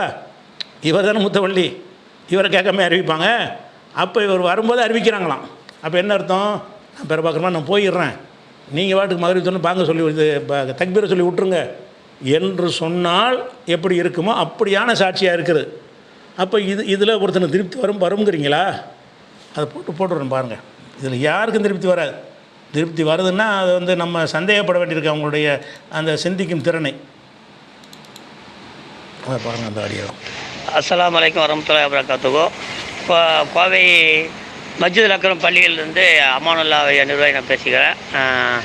அதாவது கோயம்புத்தூரில் பிறை தென்பட்டதாகப்பட்டு வீடியோ வந்த உடனே மற்ற ஜமாத்தில் அழைப்பு கொடுத்துருந்தாங்க. அப்போ நாங்களும் நம்ம போகலான்னு போயிருந்தோம். ஃபஸ்ட்டு டிஎன்டிஜே வந்து பார்த்துட்டு போயிட்டாங்க. அதுக்கப்புறம் ஒய்எம்ஜே சகோதரர்களும் நாங்களும் அவங்கள மீட் பண்ண போயிருந்தோம். அப்போது நாங்கள் போகக்கூடிய நேரத்தில் ஒய்எம்ஜே சகோதரர்களும் நானும் அங்கே உள்ளே இருந்தோம். அப்புறம் ஆசாத் நகரை சேர்ந்த நிர்வாகிகளும் இருந்தாங்க. அப்புறம் 2 நிர்வாகிகளும் சேர்ந்து போயிருந்தோம். போகக்கூடிய நேரத்தில் அவங்கள்ட்ட வந்து என்ன நடந்தது எப்படி என்னன்னு சம்பவத்தை கேட்டோம். அது கேட்டதெல்லாம் வந்து ஒய்எம்ஜேக்காரங்க தான் கேட்டாங்க. நான் வீடியோ எடுத்துகிட்டு இருந்தேன். நான் வீடியோ எடுத்துகிட்டு இருந்தேன். அப்போ அவர் சொன்னது, பிறை பார்த்தேன், தொழுவுக்கு முன்னாடி போயிட்டேன், போய் பார்த்தோம், தொழுகாமையே நாங்கள் போயிட்டோம் மேலே போய் பார்த்துட்டு வந்தோம். வந்து கீழே இறங்கி வந்து தக்பீர் சொன்னேன்னு சொல்லி சொன்னாங்க. நீங்கள் எப்படி தக்பீர் சொன்னீங்கன்னா, நாங்கள் கீழே வந்து பார்த்தோன்னே நம்ம தக்பீர் சொல்லிட்டோம். எப்போவுமே நாங்கள் தக்பீர் சொல்லி தான் பழக்கம். நாங்கள் வந்து இந்த மாதிரி திரள் தொழுகை ஏற்பாடு பண்ணி தக்பீர் சொல்லினதுக்கப்புறம் திரள் தொழுகைக்கு வாங்கன்னு சொல்லி அழைப்பு கொடுத்தோம். எப்போவுமே நாங்கள் அப்படி தான் சொல்லுவோம் அப்படின்னு அவங்க ஒய்எம்ஜிக்கள் கேட்ட கேள்விக்கு அவங்க பதில் சொன்னாங்க. அதே மாதிரி கூடுதலாக வந்து இப்போ நான் யோசனை பண்ண வேண்டிய விஷயம் என்னென்னா, சாட்சி வந்து ஒரு பெண் சாட்சியும் இருக்குன்னு சொன்னாங்க. அதுபோக வந்து மட்டும் ஒரு ஆண் சாட்சி எஸ்ஐவை சேர்ந்த சகோதரருக்கு இருக்குன்னு சொன்னாங்க. அந்த எஸ்ஐவை சகோதரர் வந்து கூப்பிட்டு அவர் தெரிஞ்சுட்டு போயிட்டாங்கன்னு சொன்னா. அப்படி இதில் எனக்கு ஒரு சின்ன டவுட்டு, அவர் நிற்க வேண்டியதானே இடக்கு இல்லை, அவர் தெரியல அல்லாமல் சாட்சி பயந்து நாங்கள் சொல்கிறோன்னு சொல்லிட்டாங்க. இவங்க வந்து இல்லை என்னால் முடியாது சொல்லி போயிட்டாங்க அப்படின்னு சொல்லி அவர் சொன்னார். ஆனால் 2 சாட்சியும் வந்து ஒரு பெண் சாட்சி இருக்குன்னு சொன்னாடி இன்னொரு சாட்சியும் இருக்குன்னு சொன்னாங்க. அந்த சாட்சியில் யாரும் நாங்கள் போகிறப்ப அங்கே யாருமே இல்லை.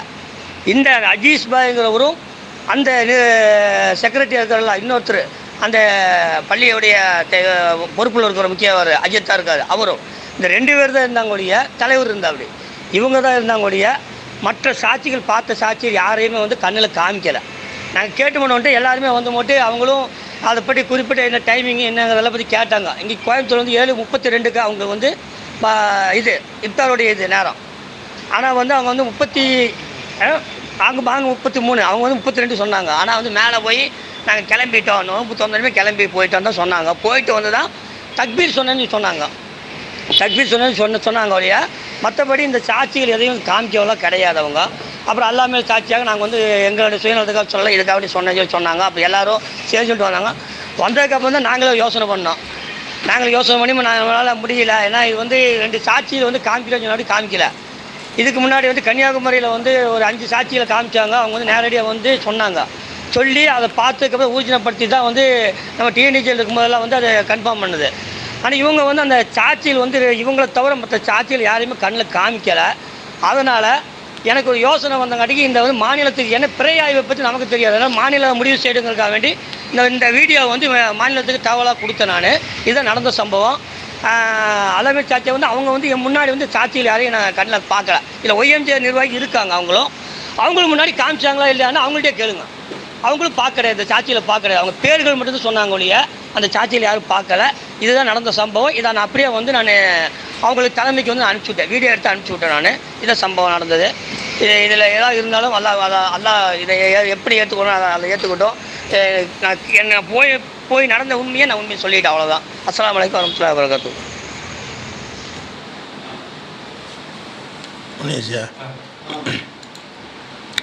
அப்போ இதில் அறிந்துக்கிற விஷயம் என்னென்னு கேட்டால், அந்த கோவையில் உள்ள நிர்வாகி அம்மான்னு சொல்கிறார் இல்லையா, அவரும் ஒய்எம்ஜி ஆட்கள் தான் போய் பேசும்போது அந்த வார்த்தையை சொல்லியிருக்கிறாங்க அவங்க. அப்படி சொல்லியிருக்கும்போது நமக்கு என்ன டவுட் வருதுன்னா, இது வந்து பிறையை பார்த்துட்டு இவர் இறங்குறாரு, அதுக்கு முன்னாடியே தக்பீர் சொல்கிறாங்கன்னா இது வந்து முடிவெடுத்துப்பட்டு செயல்படுற மாதிரி தெரிகிறது. அதனால தான் 4 செகண்டு 5 செகண்டு 10 செகண்டு 2 பேர் 10 பேர்லாம் வர்றது காரணம் என்னென்னு கேட்டால், அது உண்மைக்கு தூரத்தில் இருக்கிறது என்று தான் நம்ம நினைக்குவோம். ஆனால் அவங்கள குற்றப்படுத்துறதுக்கு நாங்கள் வரமாட்டோம். நாங்கள் ஏற்றுக்கிறன்னு வாங்குறதுல திருப்தி அடையிறதுக்கு இது எப்படி இப்போ இதை ஏற்றுக்கிட்டான்னு எல்லோரும் கேட்பாங்க. இது எப்படி சாட்சியமாக இது சாட்சியம்ங்கிறீங்க? அவரை வந்துக்கிட்டு அவர் சாட்சி சொல்ல முந்தைய அவருடைய பள்ளியில் அறிவிக்கிறாங்க. அவரை கேட்டு தான் அறிவிக்க முடியும். அவருடைய முத்தவள்ளியாக இருக்கிற ஆளினாலாக இருக்கக்கூடிய அவருடைய நிர்வாகத்தின் கீழ் இருக்கிற ஒரு பள்ளிவாசலில் அவர் எதிர்த்த பில்டிங்கில் போய் பார்த்துட்டு இறங்கி இவங்களுக்கு தெரிவிக்கிறதுக்கு முன்னாடியே அவங்க வந்து தக்பீர் சொல்ல பெருநாள் அறிவிப்பு செய்து விட்டார்கள் என்று சொன்னால், இது வந்து எடுத்த முடிவை தெரிவிப்பதுங்கிறது அதில் அடங்கி இருக்கா இல்லையா? அந்த சந்தேகம் இருக்கா? இல்லை அப்படி இல்லாமல் கூட இருக்கலாம், அது என்னன்னு தெரியலை. ஆனால் அந்த சொல்லிலிருந்து நம்ம வெளிப்படையானதுலேருந்து நம்ம ஒன்று அவதூறு சொல்லிக்கிட்டு இருக்கல. அவங்க சொன்னதிலிருந்து விஷயத்தை நம்ம சொல்லுகிறோம். அதனால் ஒருத்தர் சொன்னால் ஏற்றுக்கணும், 2 பேர் சொன்னால் ஏற்றுக்கணும், அதில் எல்லாம் கடுகு அளவுக்கு சந்தேகம் கிடையாது. ஆனால் அந்த சாட்சியம் எப்படி இருக்கணும்னு கேட்டால், ரசூலுல்லாஹ் காலத்தில் சஹாபாக்கள் சாட்சி சொல்லும்போது என்ன மாதிரி சொன்னாங்களோ, சந்தேகம் வராத மாதிரி சொன்னார்களோ அப்படி சொன்னால் எந்த ஒரு கேள்வியும் கேட்க தேவையில்லை. ரசூலுல்லாஹ்வும் கேட்கல, நம்மளும் கேட்டதில்லை. இதுக்கு முந்தி கேட்கலையா? இது எதுக்குள்ள தேவையில்லாமல் கேட்குறீங்கன்னு சொன்னோம் 2020. என்னத்துக்கு தேவையற்ற கேள்வியெல்லாம் கேட்குறீங்க? அல்லாமல் சத்தியம் கூட கேட்காதேன்னு நான் 2020 சொல்லியிருக்கேன். அது என்ன சத்தியத்தை கேட்குறீங்க? இப்னு உமர் வந்து சத்தியம் பண்ண சொன்னாங்களா ரசூலுல்லாஹ்? அப்போ நீங்கள் சொன்னதோடு ஏற்றுக்கிற வேண்டியதான். அதுதான் எங்கள் நிலைப்பாடு. இப்போவும் அதான் நிலைப்பாடு. ஏன்னா இதுக்கு முந்தையும் இதான் நிலைப்பாடு. 2018 இருந்து தான் எங்கள் நிலைப்பாடு. அதுக்கு முந்தி வேறு ஒரு நிலைப்பாட்டில் இருந்தோம். அதை என்னன்றது நான் பிறகு சொல்லிடுறேன். அப்போ அந்த மாதிரியான ஒரு அடிப்படையில் 2018 இருந்து நம்ம என்ன நிலைப்பாட்டில் இருக்கிறோம் என்று கேட்டால், அந்த சாட்சியங்கள் சொன்னால் ஏற்றுக்கொள்ளணும், 2 கூட தேவையில்லை, ஒரு சாட்சி இருந்தால் கூட ஏற்றுக்கொள்ளணும் என்கிற அளவுக்கு நாம் தெளிவாக இருக்கிறோம். இப்போவும் அதில் தான் இருக்கிறோம். ஆனால் இது சாட்சியமா? கேள்வி என்னது? இதுக்கு பேர் சாட்சியமா? இப்படி இருந்தால் உலகத்தில் ஒரு நீதிமன்றத்தில், ஒரு பொது சபையில், ஒரு அறிவுஜீவிகள் சபையில், ஒரு விசாரிக்கிற ஒரு ஜமாத்தாருடைய சபையில் இந்த மாதிரி பேசுவதை சரி காண்பார்களா? ஒரு கொடுக்கல் வாங்கல் விஷயத்தில் எவ்வளோ கொடுத்தாரு?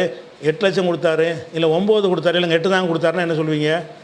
அப்படி 8 9 அப்போ எத்தனைப்பா கொடுத்தாருன்னு கேட்பீங்களா இல்லையா? இவன் 8ங்கிறான் 9ங்கிறான், இவனை விரட்டி விடுன்னு சொல்லிடுவாங்களா இல்லையா? அப்போ நம்ம என்னென்ன சாட்சியத்துக்கு ஒரு அளவுகளை வேணான்னு என்ன நினச்சிக்கிட்டு பேசுகிறீங்க? நம்ம அதே நேரத்தில் அவர் மீது குற்றப்படுத்தி அப்படி நம்மளாம் சொல்லலை. அவங்க வெளியிட்ட வீடியோ அடிப்படையில் அதில் கேள்வி கேட்க போகிறோம். அந்த வீடியோவில் நாங்கள் பிறை பார்த்தோம், இது எல்லாமே சத்தியம், நீங்கள் நம்புங்க அப்படி சொல்லிட்டு அதோ நிறுத்தி இருந்தால் எந்த கேள்வியும் கேட்காம அவர் அப்படி தான் சொன்னீங்களான்னு உறுதி பண்ணி அன்றைக்கே நம்மளை அறிவிச்சிருப்போம். அவர் சொன்னவரை நான் சொல்வதில் உண்மை இல்லை என்று காட்டுற விதமாக மறுமறி அவராக பேசி வாக்குமூலம் தந்த பிறகு அதை எப்படி சாட்சின்னு நீங்கள் ஏற்றுக்கிறீங்கன்னு எனக்கு தெரியலை. அதனால் நம்ம எடுத்த நிலைப்பாடு 100% சரியான நிலைப்பாடு தான். அதில் எந்த ஒரு மாற்றமும் கிடையாது. அதே நேரத்தில் இன்னொரு விஷயத்தை நம்ம சொல்ல வேண்டி இருக்கிறது. இந்த பிறை பார்த்த விஷயம் வந்தவுடனே இப்போ குமரி மாவட்டத்தில் வேர்க்கிளம்பியுடைய விஷயத்தை நம்ம ஏற்றுக்கிறல, அல்தாஃபி வீடியோவும் ஏற்றுக்கிறலன்னு சொல்லிட்டார். ஆனால் ஏன்டா அவர் எதனாலேயோ அந்த சகோதரர் மக்கள் நெருக்கடி கொடுக்குறாங்க, பதட்டத்தில் என்னங்கிற காரணத்தினாலேயோ மாற்றி சொல்கிறார் என்பதில் மாற்று கருத்து இல்லை. ஆனால் அங்கே நம்ம அந்த ஊரில் உள்ள நம்ம NTF சகோதரர்கள் என்ன செஞ்சாங்கன்னு கேட்டால், அவரை போய் நாங்கள் பார்த்தோம், அவர் பேசுவதில் உண்மை இருப்பதாக எங்களுக்கு தெரியும், நம்மளும் பேசத்தான் செஞ்சோம், நம்ம பேசின வகையில் உண்மை இல்லைங்கிறதுக்கு ஆதாரங்களை காட்டிட்டோம். அவங்க பேசி உண்மை இருக்குதுன்னு தெரிஞ்சாங்கன்னு அவங்க கருதி அவங்க இன்றைக்கி பெருநா நாங்கள் NTFல இருக்கோம், பெருநா கொண்டாடலாமா அப்படிங்கிற மாதிரியான கருத்துப்பட எந்த நிலைப்பாடு எடுப்பதுன்னு சொல்லி எனக்கு நிஜாத்துங்கிற ஒரு சகோதரர் வாட்ஸ்அப்பில் கேட்டிருந்தார். அங்கே உள்ள ஒரு சகோதரர். நான் என்ன சொல்லியிருந்தேன்னு கேட்டால், இது மார்க்க விஷயம் சாட்சியத்தை ஏற்றுக்கிறனுங்கிறது தான். அதில் உங்களுக்கு எங்களுக்கு எந்த கருத்து வேறுபாடும் இல்லை. அந்த சாட்சியம் நம்பிக்கைக்குரியதா என்கிற விஷயத்தில் எங்களுக்கு நம்பிக்கை இல்லை, உங்களுக்கு நம்பிக்கை இருக்குங்கிறீங்க. உங்களுக்கு பிறகும் உங்களுக்கு நம்பிக்கை இருக்குமே ஆனால் நீங்கள் நம்புறபடி செயல்படுங்க. இதில் அந்த பெருநாத்தூள் நடவடிக்கை எடுத்தாங்க TNC அந்த விளையாட்டெலாம் காட்ட மாட்டோம். நம்ம NTFல இருந்து கொண்டு அவங்க சாட்சியம் ஏற்கத்தக்கது இல்லைங்கிற ஒரு தகவல் அடிப்படையில் நாங்கள் ஒரு முடிவுக்கு வர்றோம். இல்லை இப்படிலாம் இருந்தால் கூட ஏற்றுக்கலாம், எந்த வகையில் நாங்கள் திருப்தி பட்டிங்கிறது உங்களுக்கு நல்லா உள்ள விஷயம். நாங்கள் திருப்தி அடைகிறோம் என்று சொல்வீர்களே ஆனால் அதுக்கு உரிய தக்க காரணம் உங்கள்கிட்ட இருக்கும் என்று சொன்னால் நீங்கள் அதன்படி தான் செய்யணும். நீங்கள் நம்பாத ஆள் என்ன செய்யக்கூடாது, அடுத்த நாள் தொழுவக்கூடாது, நம்மளே சொன்னோம். அதனால் அந்த குமரி மாவட்டத்தில் NTFன்னு போட்டு கூட நினைஞ்சிருக்காங்க, தொழுகை நடத்தி பெருனா அன்றைக்கி தான் தொழுதுருக்காங்கன்னா நான் என்கிட்ட கேட்கும்போது அதான் உங்களுடைய கடமை, அதான் நான் சொல்லிவிட்டேன். என்ன கேட்டால் நீங்கள் அந்த சாட்சியத்தை நம்புகிறோங்கிறீங்க, அவர் சொல்லுவதில் எங்களுக்கு பூரண நம்பிக்கை இருக்குங்கிறீங்க. அப்போ உங்கள்கிட்ட பேசுனதை வைத்து உங்களுக்கு நம்பிக்கை வந்திருக்கலாம். நாங்கள் பேசுனது என்னங்கிறது உங்களை வெளிப்படுத்திட்டோம், என்ன பேசணுங்கிறது நம்பிக்கை வர்ற மாதிரி இது இல்லை நம்ம சொல்கிறோம். அப்போ அப்படிங்கிறதுனால இதெல்லாம் எங்களுக்கு ஒரு பெருசாக நம்ம எடுத்துக்கிற மாட்டோம். மார்க்க விஷயத்தில் மாறுபடுதல் இது வராது. ஒருத்தர் சாட்சியத்தை ஏற்றுக்கொள்வதா இல்லையாங்கிற விஷயம் அது நம்ம சிந்தித்து வழங்கக்கூடிய ஒரு விஷயம். அவர்களுடைய சிந்தனைக்கு நம்பிக்கைக்குரியது என்று பட்டு இருக்கலாம். சில தனி நபர்கள் கூட நினைஞ்சிருக்கிறாங்க, அது மாதிரிலாம் தொழுதுருக்கிறாங்க, அது நமக்கு பிரச்சனையே கிடையாது. நீங்கள் மார்க்க விஷயத்தில் தலைமை சொன்னால் கேட்கணும் அப்படிங்கிற ஒரு விஷயங்கள்லாம் NTFல கிடையாது. அதனால் அதை பற்றி நமக்கு எந்த ஒன்றும் இல்லை. அவங்க இதை செய்து விட்டும் என்ன செய்யலாம், NTFல தொடர்வார்கள். அதுக்கு நம்ம எந்த ஒரு குறுக்கையும் நிற்க மாட்டோம். அவங்க அந்த நேரத்தில் இது மாற்றி செஞ்சால் தான் குற்றவாளி ஆகிருப்பாங்க. சாட்சியத்தில் எனக்கு நம்பிக்கை இருக்குது ஆனாலும் நான் செய்கிறேன்டா, அப்போ நீங்கள் அது தப்பாக போயிடும். அப்போ நீங்கள் எதில் நம்புகிறீங்களோ அதில் உறுதியானதாக இருக்கணும். அப்போ நமக்கு நம்பிக்கை இல்லை, நான் மக்கள்கிட்ட வச்சுட்டோம், அவங்களும் அது நம்பிக்கை கூடாதுன்னு தான் நம்ம சொல்கிறோம். ஏன்னு கேட்டால் இவ்வளோ டவுட் இருக்குது, சந்தேகத்துக்கு உரியது என்று வந்தவனை ஏற்றுக்கொள்ளணுங்கிற என்ன நிலைப்பாடு, இது ஒரு விஷயமாச்சா. அடுத்து இன்னொரு விஷயத்தை நம்ம சொல்ல வேண்டியது என்னென்னு கேட்டால், இது 2018 இந்த நிலைப்பாடுன்னு சொன்னோம்ல, 2018க்கு முன்னாடி 2016-17களில் TNTல இருக்கும்போது எல்லாம் சேர்ந்து ஒரு முடிவு எடுத்திருந்தோம். என்ன முடிவு எடுத்திருந்தோம்னு கேட்டால், ரசூல் ஸல்லல்லாஹு அலைஹி வஸல்லமுடைய காலத்தில் வந்து சுப்புகளையெல்லாம் வந்து பெரிய தகவலை சொல்லியிருக்கிறாங்க. எல்லாம் சஹர்லாம் வச்சுட்டு நோம்பாளிகளாக பள்ளிவாசலில் இருக்கும்போதெல்லாம் வந்து சொல்லியிருக்கிறாங்க. உடனே நோன்பு விட்டு தொழுவுங்கன்னு ரசூல்லா சொல்லிட்டாங்க. எந்த நேரத்தில் வந்தாலும் ஏற்றுக்கொள்ளக்கூடியது தான் ரசூல்லா காலத்தில் இருந்தது. ஆனால் ரசூல்லாவுடைய காலத்தில் வந்து பிறையை பார்த்த உடனே அந்த இரவில் வந்து இங்கே சொல்கிற அளவுக்கு உள்ள நிலைமை இல்லை. இரவில் பிரயாணம் பண்ணி இது கிராமங்கள்லேருந்து வர முடியாது. நிறைய பாம்பு பூரான்லாம் இருக்குது. அந்த மாதிரி விஷயத்தினால சுபுக நேரத்தில் வந்து அவங்க தொழுகை செஞ்சுருக்கிறாங்கன்னு வருது. அந்த காலத்தில் வந்து அந்த தாமதத்துக்கு ரீசன் இருந்தது. தாமதமாக வந்ததுக்கு மறுநாள்லாம் வந்துலாம் சொல்லியிருக்கிறாங்க. அடுத்த நாள் ஆகிரு நகார் பகலுடைய கடைசியில் மகரிப் டயத்தெலாம் வந்து சொல்லியிருக்கிறாங்க. அந்த மாதிரிலாம் வந்து சாட்சியம் வரும்போது அது அந்த காலத்துக்கு ஒரு சரிதான். இன்றைக்கி வந்துக்கிட்டு ஒரு நகரத்தில் இருக்கிறாங்க, ஒரு பிறை பார்த்தாங்கன்னா அவங்களும் முஸ்லீமாக இருக்கிறாங்க, அவங்களும் நோன்பு வைக்கிற கடமை இருக்குது, அவங்களும் பெருநா தொழுகிற கடமை இருக்குது. உடனடியாக அதை வந்து அவங்க சொல்ல வேண்டிய கடமை அவங்களுக்கு இருக்குது. அப்போ கடமையை தவறி 6:30 மணிக்கு பார்த்த ஒரு பிறையை வந்து 9:53க்கு வீடியோ போடுறாங்கன்னா, இது இவ்வளோ நேரம் எடுத்து செய்வதற்கு அதுவே ஒரு சந்தேகத்தை சாட்சியம் ஏற்படுத்துமா இல்லையா? இது வந்து நம்ம சந்தேகம் வருது. எதுக்காக போட்டு லேட்டாக்குறீங்க? என்ன வசதி இல்லை? ஃபோன் இல்லையா? வாட்ஸ்அப் இல்லையா? அல்லது என்ன அடிப்படையில் ஒரு ஃபேஸ்புக்கில் ஒரு முகநூலில் ஒரு வீடியோ போட்டு விட்டுலாமா? எவனை ஏற்றுக்கிறாட்டா கூட 6:30 மணிக்கு பார்த்தோம், 7 மணிக்கு வீடியோ போட்டு விட வேண்டியதானே? நாங்கள் பார்த்து விட்டோம் இது உண்மைன்னு போட்டிருந்தீங்கன்னு சொன்னால், உரிய நேரத்தில் வந்துடும் பொழுது அதை வந்து என்ன செய்வாங்கன்னா, அதுக்கு எல்லாருமே அதை ஆய்வு செய்வாங்க, அதை ஒரு மதிப்பை எடுத்துக்கிடுவாங்க. உரிய நேரத்தில் சொல்கிறாங்க அப்படின்னு சொல்லி. இவங்க என்ன செய்கிறாங்கன்னா 9:45 9:53க்கு என்ன செய்கிறாங்கன்னா வீடியோ போடுறாங்க. பின்னாடி அந்த கடிகாரத்தில் ஒரு டைம் காட்டுது, அது 9:53 45 காட்டுது. அப்போ அவ்வளோ டைம் கழித்து நீங்கள் வீடியோ போட்டிங்கன்னு சொன்னால் அது எதுக்காக வருஷம் இந்த மாதிரி நடக்கிறது? முந்தி ஒரு 2018 நள்ளிரவு 1 மணிக்கு போட்டு வீடியோ போட்டாங்க, 9 பொம்பளைங்க பார்த்தாங்கன்னு சொல்லி. இது என்ன? இது மார்க்கத்தில் ஏன் விளையாடுறீங்க? மார்க்க பிறை பார்த்த விஷயத்தை வந்து உடனே சொல்ல வாய்ப்பு இருந்தும் அவர் சொல்ல பொறுப்பற்று இருந்திருப்பாரையானால் அதுவே சந்தேகத்துக்குரிய திருப்தி வரமாட்டேங்குதா? ஒருத்தருமே திருப்தி வர்றதா இருந்தால் இதுக்குடா என்ன விஷயம்டா இது? இப்போ நாங்கள் இரவு தொழுகிறதான முடிவு எடுக்கணும், படுத்து தூங்க போகணும், எல்லாம் தூங்கிட்டு இருக்கும்போது 1 மணிக்கு நீ சாட்சி சொன்னீங்கன்னா வீட்டுக்கு போய் எழுப்பிட்டு இருக்க முடியுமா? அப்படின்னு வரும்போது அவர்கள் மீது ஒரு டவுட் வருதா இல்லையா? அதனால் அன்றைக்கி 2018க்கு முந்தி உள்ள நிலையை நான் உங்களுக்கு சொல்கிறேன். 16லேயோ 17லேயோ டிஎன்டிஜியில் இருக்கும் பொழுது நம்ம எடுத்த முடிவு என்னென்னு கேட்டால், பிறை பார்த்ததில் இருந்து 2 மணி நேரம், 5:30க்கு பிறை பார்த்தா 7:30, 6க்கு பிறை பார்க்குற டைம்னா 8, அந்த 2 மணி நேரத்திற்கு உள்ள வரும் செய்தியை நீங்கள் ஏற்றுக்கொள்ளணும். அதுக்கு பிறகு வந்துச்சுன்னு சொன்னால் அவங்க பொறுப்பற்றவர்கள், சந்தேகத்துக்குரியவர்கள், திருப்தி அடைய மாட்டேங்குது என்று அப்படி எடுக்கணும். இது தேவையற்ற பல விஷயங்களை மக்களுக்கு இவர்கள் மூலமாக பெரும் சிரமத்தை கொடுக்கும்போது யோசிக்கணுமா இல்லையா? நீங்கள் சாட்சி சொல்ல வர்றீங்க, ஒரு 8 மணிக்கே சொன்னீங்கன்னு சொன்னால் தான் அவன் அதுக்குரிய பெரிய திடல்னாலும் அது முசல்லா விரிக்கணும், கார்பெட் வாங்கணும், பெட்ஷீட் வாங்கணும், அது தண்ணி வசதியெல்லாம் செய்யணும்னு எவ்வளோ செய்ய வேண்டியிருப்பான். 8 மணி வரைக்கும் பார்ப்பான், இல்லைப்பா போங்கப்பான்னு அனுப்பி விட்ருவான். அப்போ நீங்கள் அறிவிச்சிங்கன்னா அதுக்கு பிறகு போய் அவன் செய்வது சிரமம்னு உங்களுக்கு தெரியாதா? இது அமுல்படுத்துவதற்கு எவ்வளோ மக்களுக்கு சிரமம் ஏற்படும். நீங்கள் பாட்டு நள்ளிரவு 1 மணியில் வந்துக்கிட்டு நீங்கள் அறிவிச்சு விட்டீங்கன்னா அவங்களுக்கு அந்த மக்கள் எத்தனை மக்கள் அது பாதிக்கும் அப்படிங்கிறதெல்லாம் விளங்காமல் பொறுப்பற்று இருந்தார்கள் என்று சொன்னால் அது சந்தேகத்துக்குரியது தான் எடுக்கணும்னு நாங்கள் முந்தி வச்சுருந்தோம். இது முந்தி வச்சுருந்தோங்கிற ஒரு விஷயத்தை 7:30 மணி நேரம் லைவ் போட்டேன்ல, முதல் லைவ் போட்டேன்ல, அந்த லைவில் நான் சொல்லி காட்டுறேன். இதுதான் நிலைப்பாடாக இருந்தது. இதையே டிஎன்டிஜே கடைப்பிடித்து இருந்திருப்பார்களே ஆனால் ஒரு குழப்பம் வந்திருக்காது. இவனுக்கு ஒரு பெருநாள் அவனுக்கு ஒரு பெருநாள்லாம் அறிவிச்சுக்கிட்டு குழப்பினாங்கல்ல, அதை விட 1:30 மணிக்கு என்னடா வேலையை பார்த்துட்டு போங்கடான்னு சொல்லியிருந்தால் பஞ்சாயத்து எல்லாம் போயிருக்கேன். அப்படி தான் நம்ம எடுத்தோண்டு முதல்ல அது விலைக்கு இருந்தோம் அதில். அதனால் இப்போவும் ஆனால் நிலைப்பாடை இப்போ என்டிஎஃப்ல நம்ம அறிவிக்கலை, டிஎன்டிஜேக்கு வந்து எடுத்து இருந்தோம். அதுவே கண்டினியூவான நல்லதாக இருந்திருக்கும். ஏன்னு கேட்டால் பல விஷயங்களை செய்ய வேண்டி இருக்கிறது. சும்மா திடல் முசல்லாண்டு ஒன்று இருக்கும் போய் தொழுதுருவாங்கங்கிற ஒரு நிலை வேறு. இப்போ பல ஏற்பாடுகள் செய்யக்கூடிய ஒரு விஷயங்களாக இருந்தால் அப்போ ஒரு அந்த வேலைக்கு ஆள் கிடைக்கணும், எல்லாம் செய்கிறதா அந்த ஒரு டைம் இருக்கும்ல, அதுக்கு உரிய அவகாசத்து இல்லாமல் மக்கள் எவ்வளோ அதுக்கு பிறகு செஞ்சிருவாங்க. மார்க்கத்தில் உள்ளதுன்னா செஞ்சிருவாங்க, அதுக்காக வேண்டிலாம் மாற்றக்கூடாது. ஆனால் நீங்கள் பிறை பார்க்குறவருக்கு இந்த பொறுப்புணர்ச்சியும் இல்லை. நம்ம பாட்டுக்கு 11 மணிக்கு போய் சொன்னோம்னு சொன்னால் அதை அமுல்படுத்துகிறவங்களுக்கு சிரமம் இருக்குமா இருக்காதா? அந்த சிரமம் இல்லாமல் ஆக்குறது 6:30 மணிக்கு 7 மணிக்கு சொன்னால் சிரமம் இல்லாமல் ஆகுமா ஆகாதா? சிரமம் இல்லாமல் அதை தெரிவிக்க வழி இருக்கும் பொழுது இந்த மாதிரி தாமதமாக அறிவிப்பது வந்து பொறுப்பற்ற செயல். இது குறித்தே நம்ம எல்லோரும் கூட முடிவெடுக்கலாம். ராத்திரி 1:30 மணிக்கு பிறகு பார்த்தேங்கிறது 2:30 மணிக்கு பிறகு பார்த்தான்னா அவங்கெல்லாம் பொறுப்பற்றவர்கள் தான், யாராக இருந்தாலும் சரி.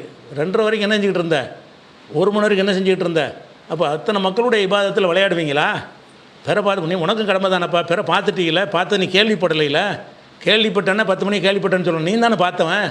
அப்போ நீ பார்த்தவனாக இருந்தீன்னு சொன்னால் எவன் ஏற்றுக்கிட்டாலும் ஏற்றுக்கிறாட்டாலும் 6:30 மணிக்கு போடு லைவில். ஒரு ஜமாத்து ஏற்றுக்கிறாட்டி மக்கள் ஏற்றுக்கிற வைப்பாங்க. நீ 6:30 மணிக்கு போட்டு நாங்கள் பார்த்தோம் சத்தியம் 6 மணி நேரம் விசாரிச்சுக்கிறங்க, கூட குறைய சொல்லாமல், இந்த மாதிரி தேவையில்லாம் உளராமல் என்ன உண்டு. அது ஒரு டயத்தை கேட்டு உங்களுக்கு டயம் தெரியும்னா டயத்தை சொல்லுங்கள், டயம் தெரியாட்டி வாட்சி பார்க்கல மகரிப் தொழுதுட்டு போனோன்னு நிறுத்திக்கிற வேண்டியது தானே. நீங்களாக பார்த்து டயத்தை சொல்லுங்கள், ஒருத்தர் 6:30 ஒருத்தர் 6:45 ஒருத்தர் 7 நீங்கள்னா முரண்பாடாயிருதுலாம் இல்லையா? அப்போ தானே திருப்தி வர மாட்டேங்குது.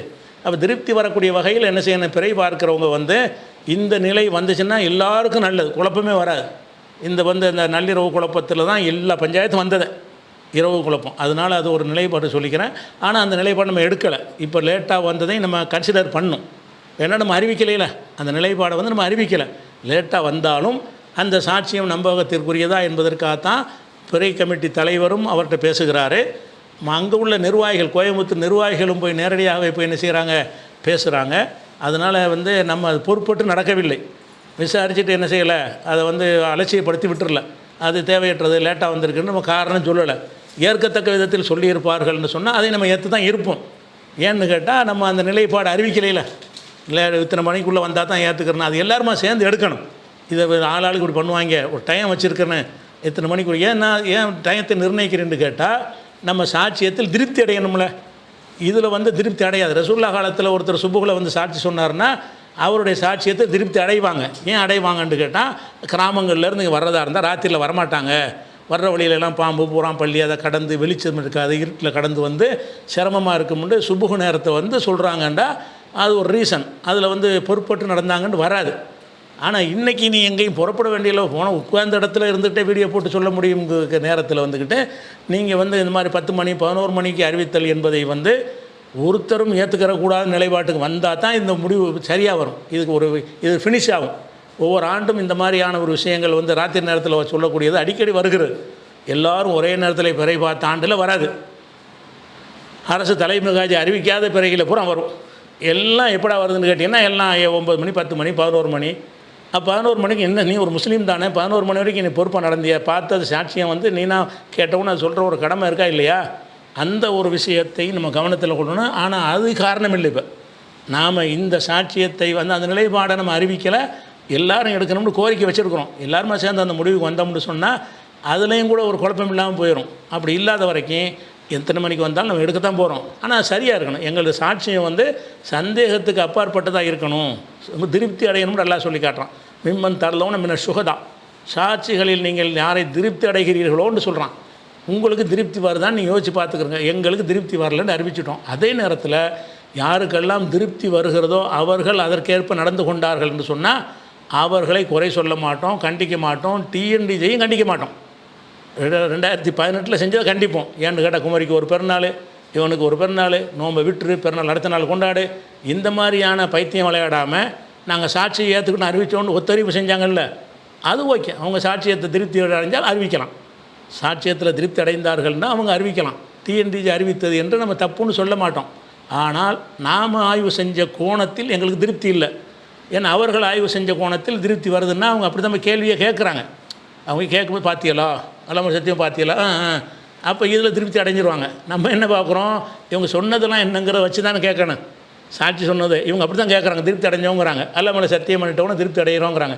அல்லாமலை சத்தியமே தேவை கிடையாது. முதல்ல இது சும்மா சொன்னால் திருப்தி அடைஞ்சிருவோம். நாங்கள் எப்போ திருப்தி அடைவோம், சரியாக இருக்கணும். பிறை பார்த்தோம் என்பது என்ன செய்யணும், முரண்பாடு இல்லாமல் மாற்றி மாற்றி பேசாமல் ஒரே மாதிரியாக நூல் பிடிச்ச மாதிரி என்ன செய்யணும், அந்த சாட்சியம் இருந்தால் அதை நம்ம ஏற்றுக்குருவோம். நல்லா விளைவிக்கிறோங்க. அதனால் நம்ம அந்த டிஎன்டிஜை மாற்றமாக செய்யணும் என்பதற்காக வேண்டியோ, டிஎன்டிஜை நம்ம எதை செஞ்சாருன்னு கண்டிக்கிறோமோ அதையே நம்ம செஞ்சோங்கிற அளவுக்கெல்லாம் இதை புரிந்து கொள்கிறார்கள். அதையே செஞ்சுருக்குறோம். டிஎன்டிஜை தெள்ள தெளிவான ஒரு குலைச்சலுடைய பிறை 7:30 மணிக்கு வந்த பிறையவே மறைச்சாங்க.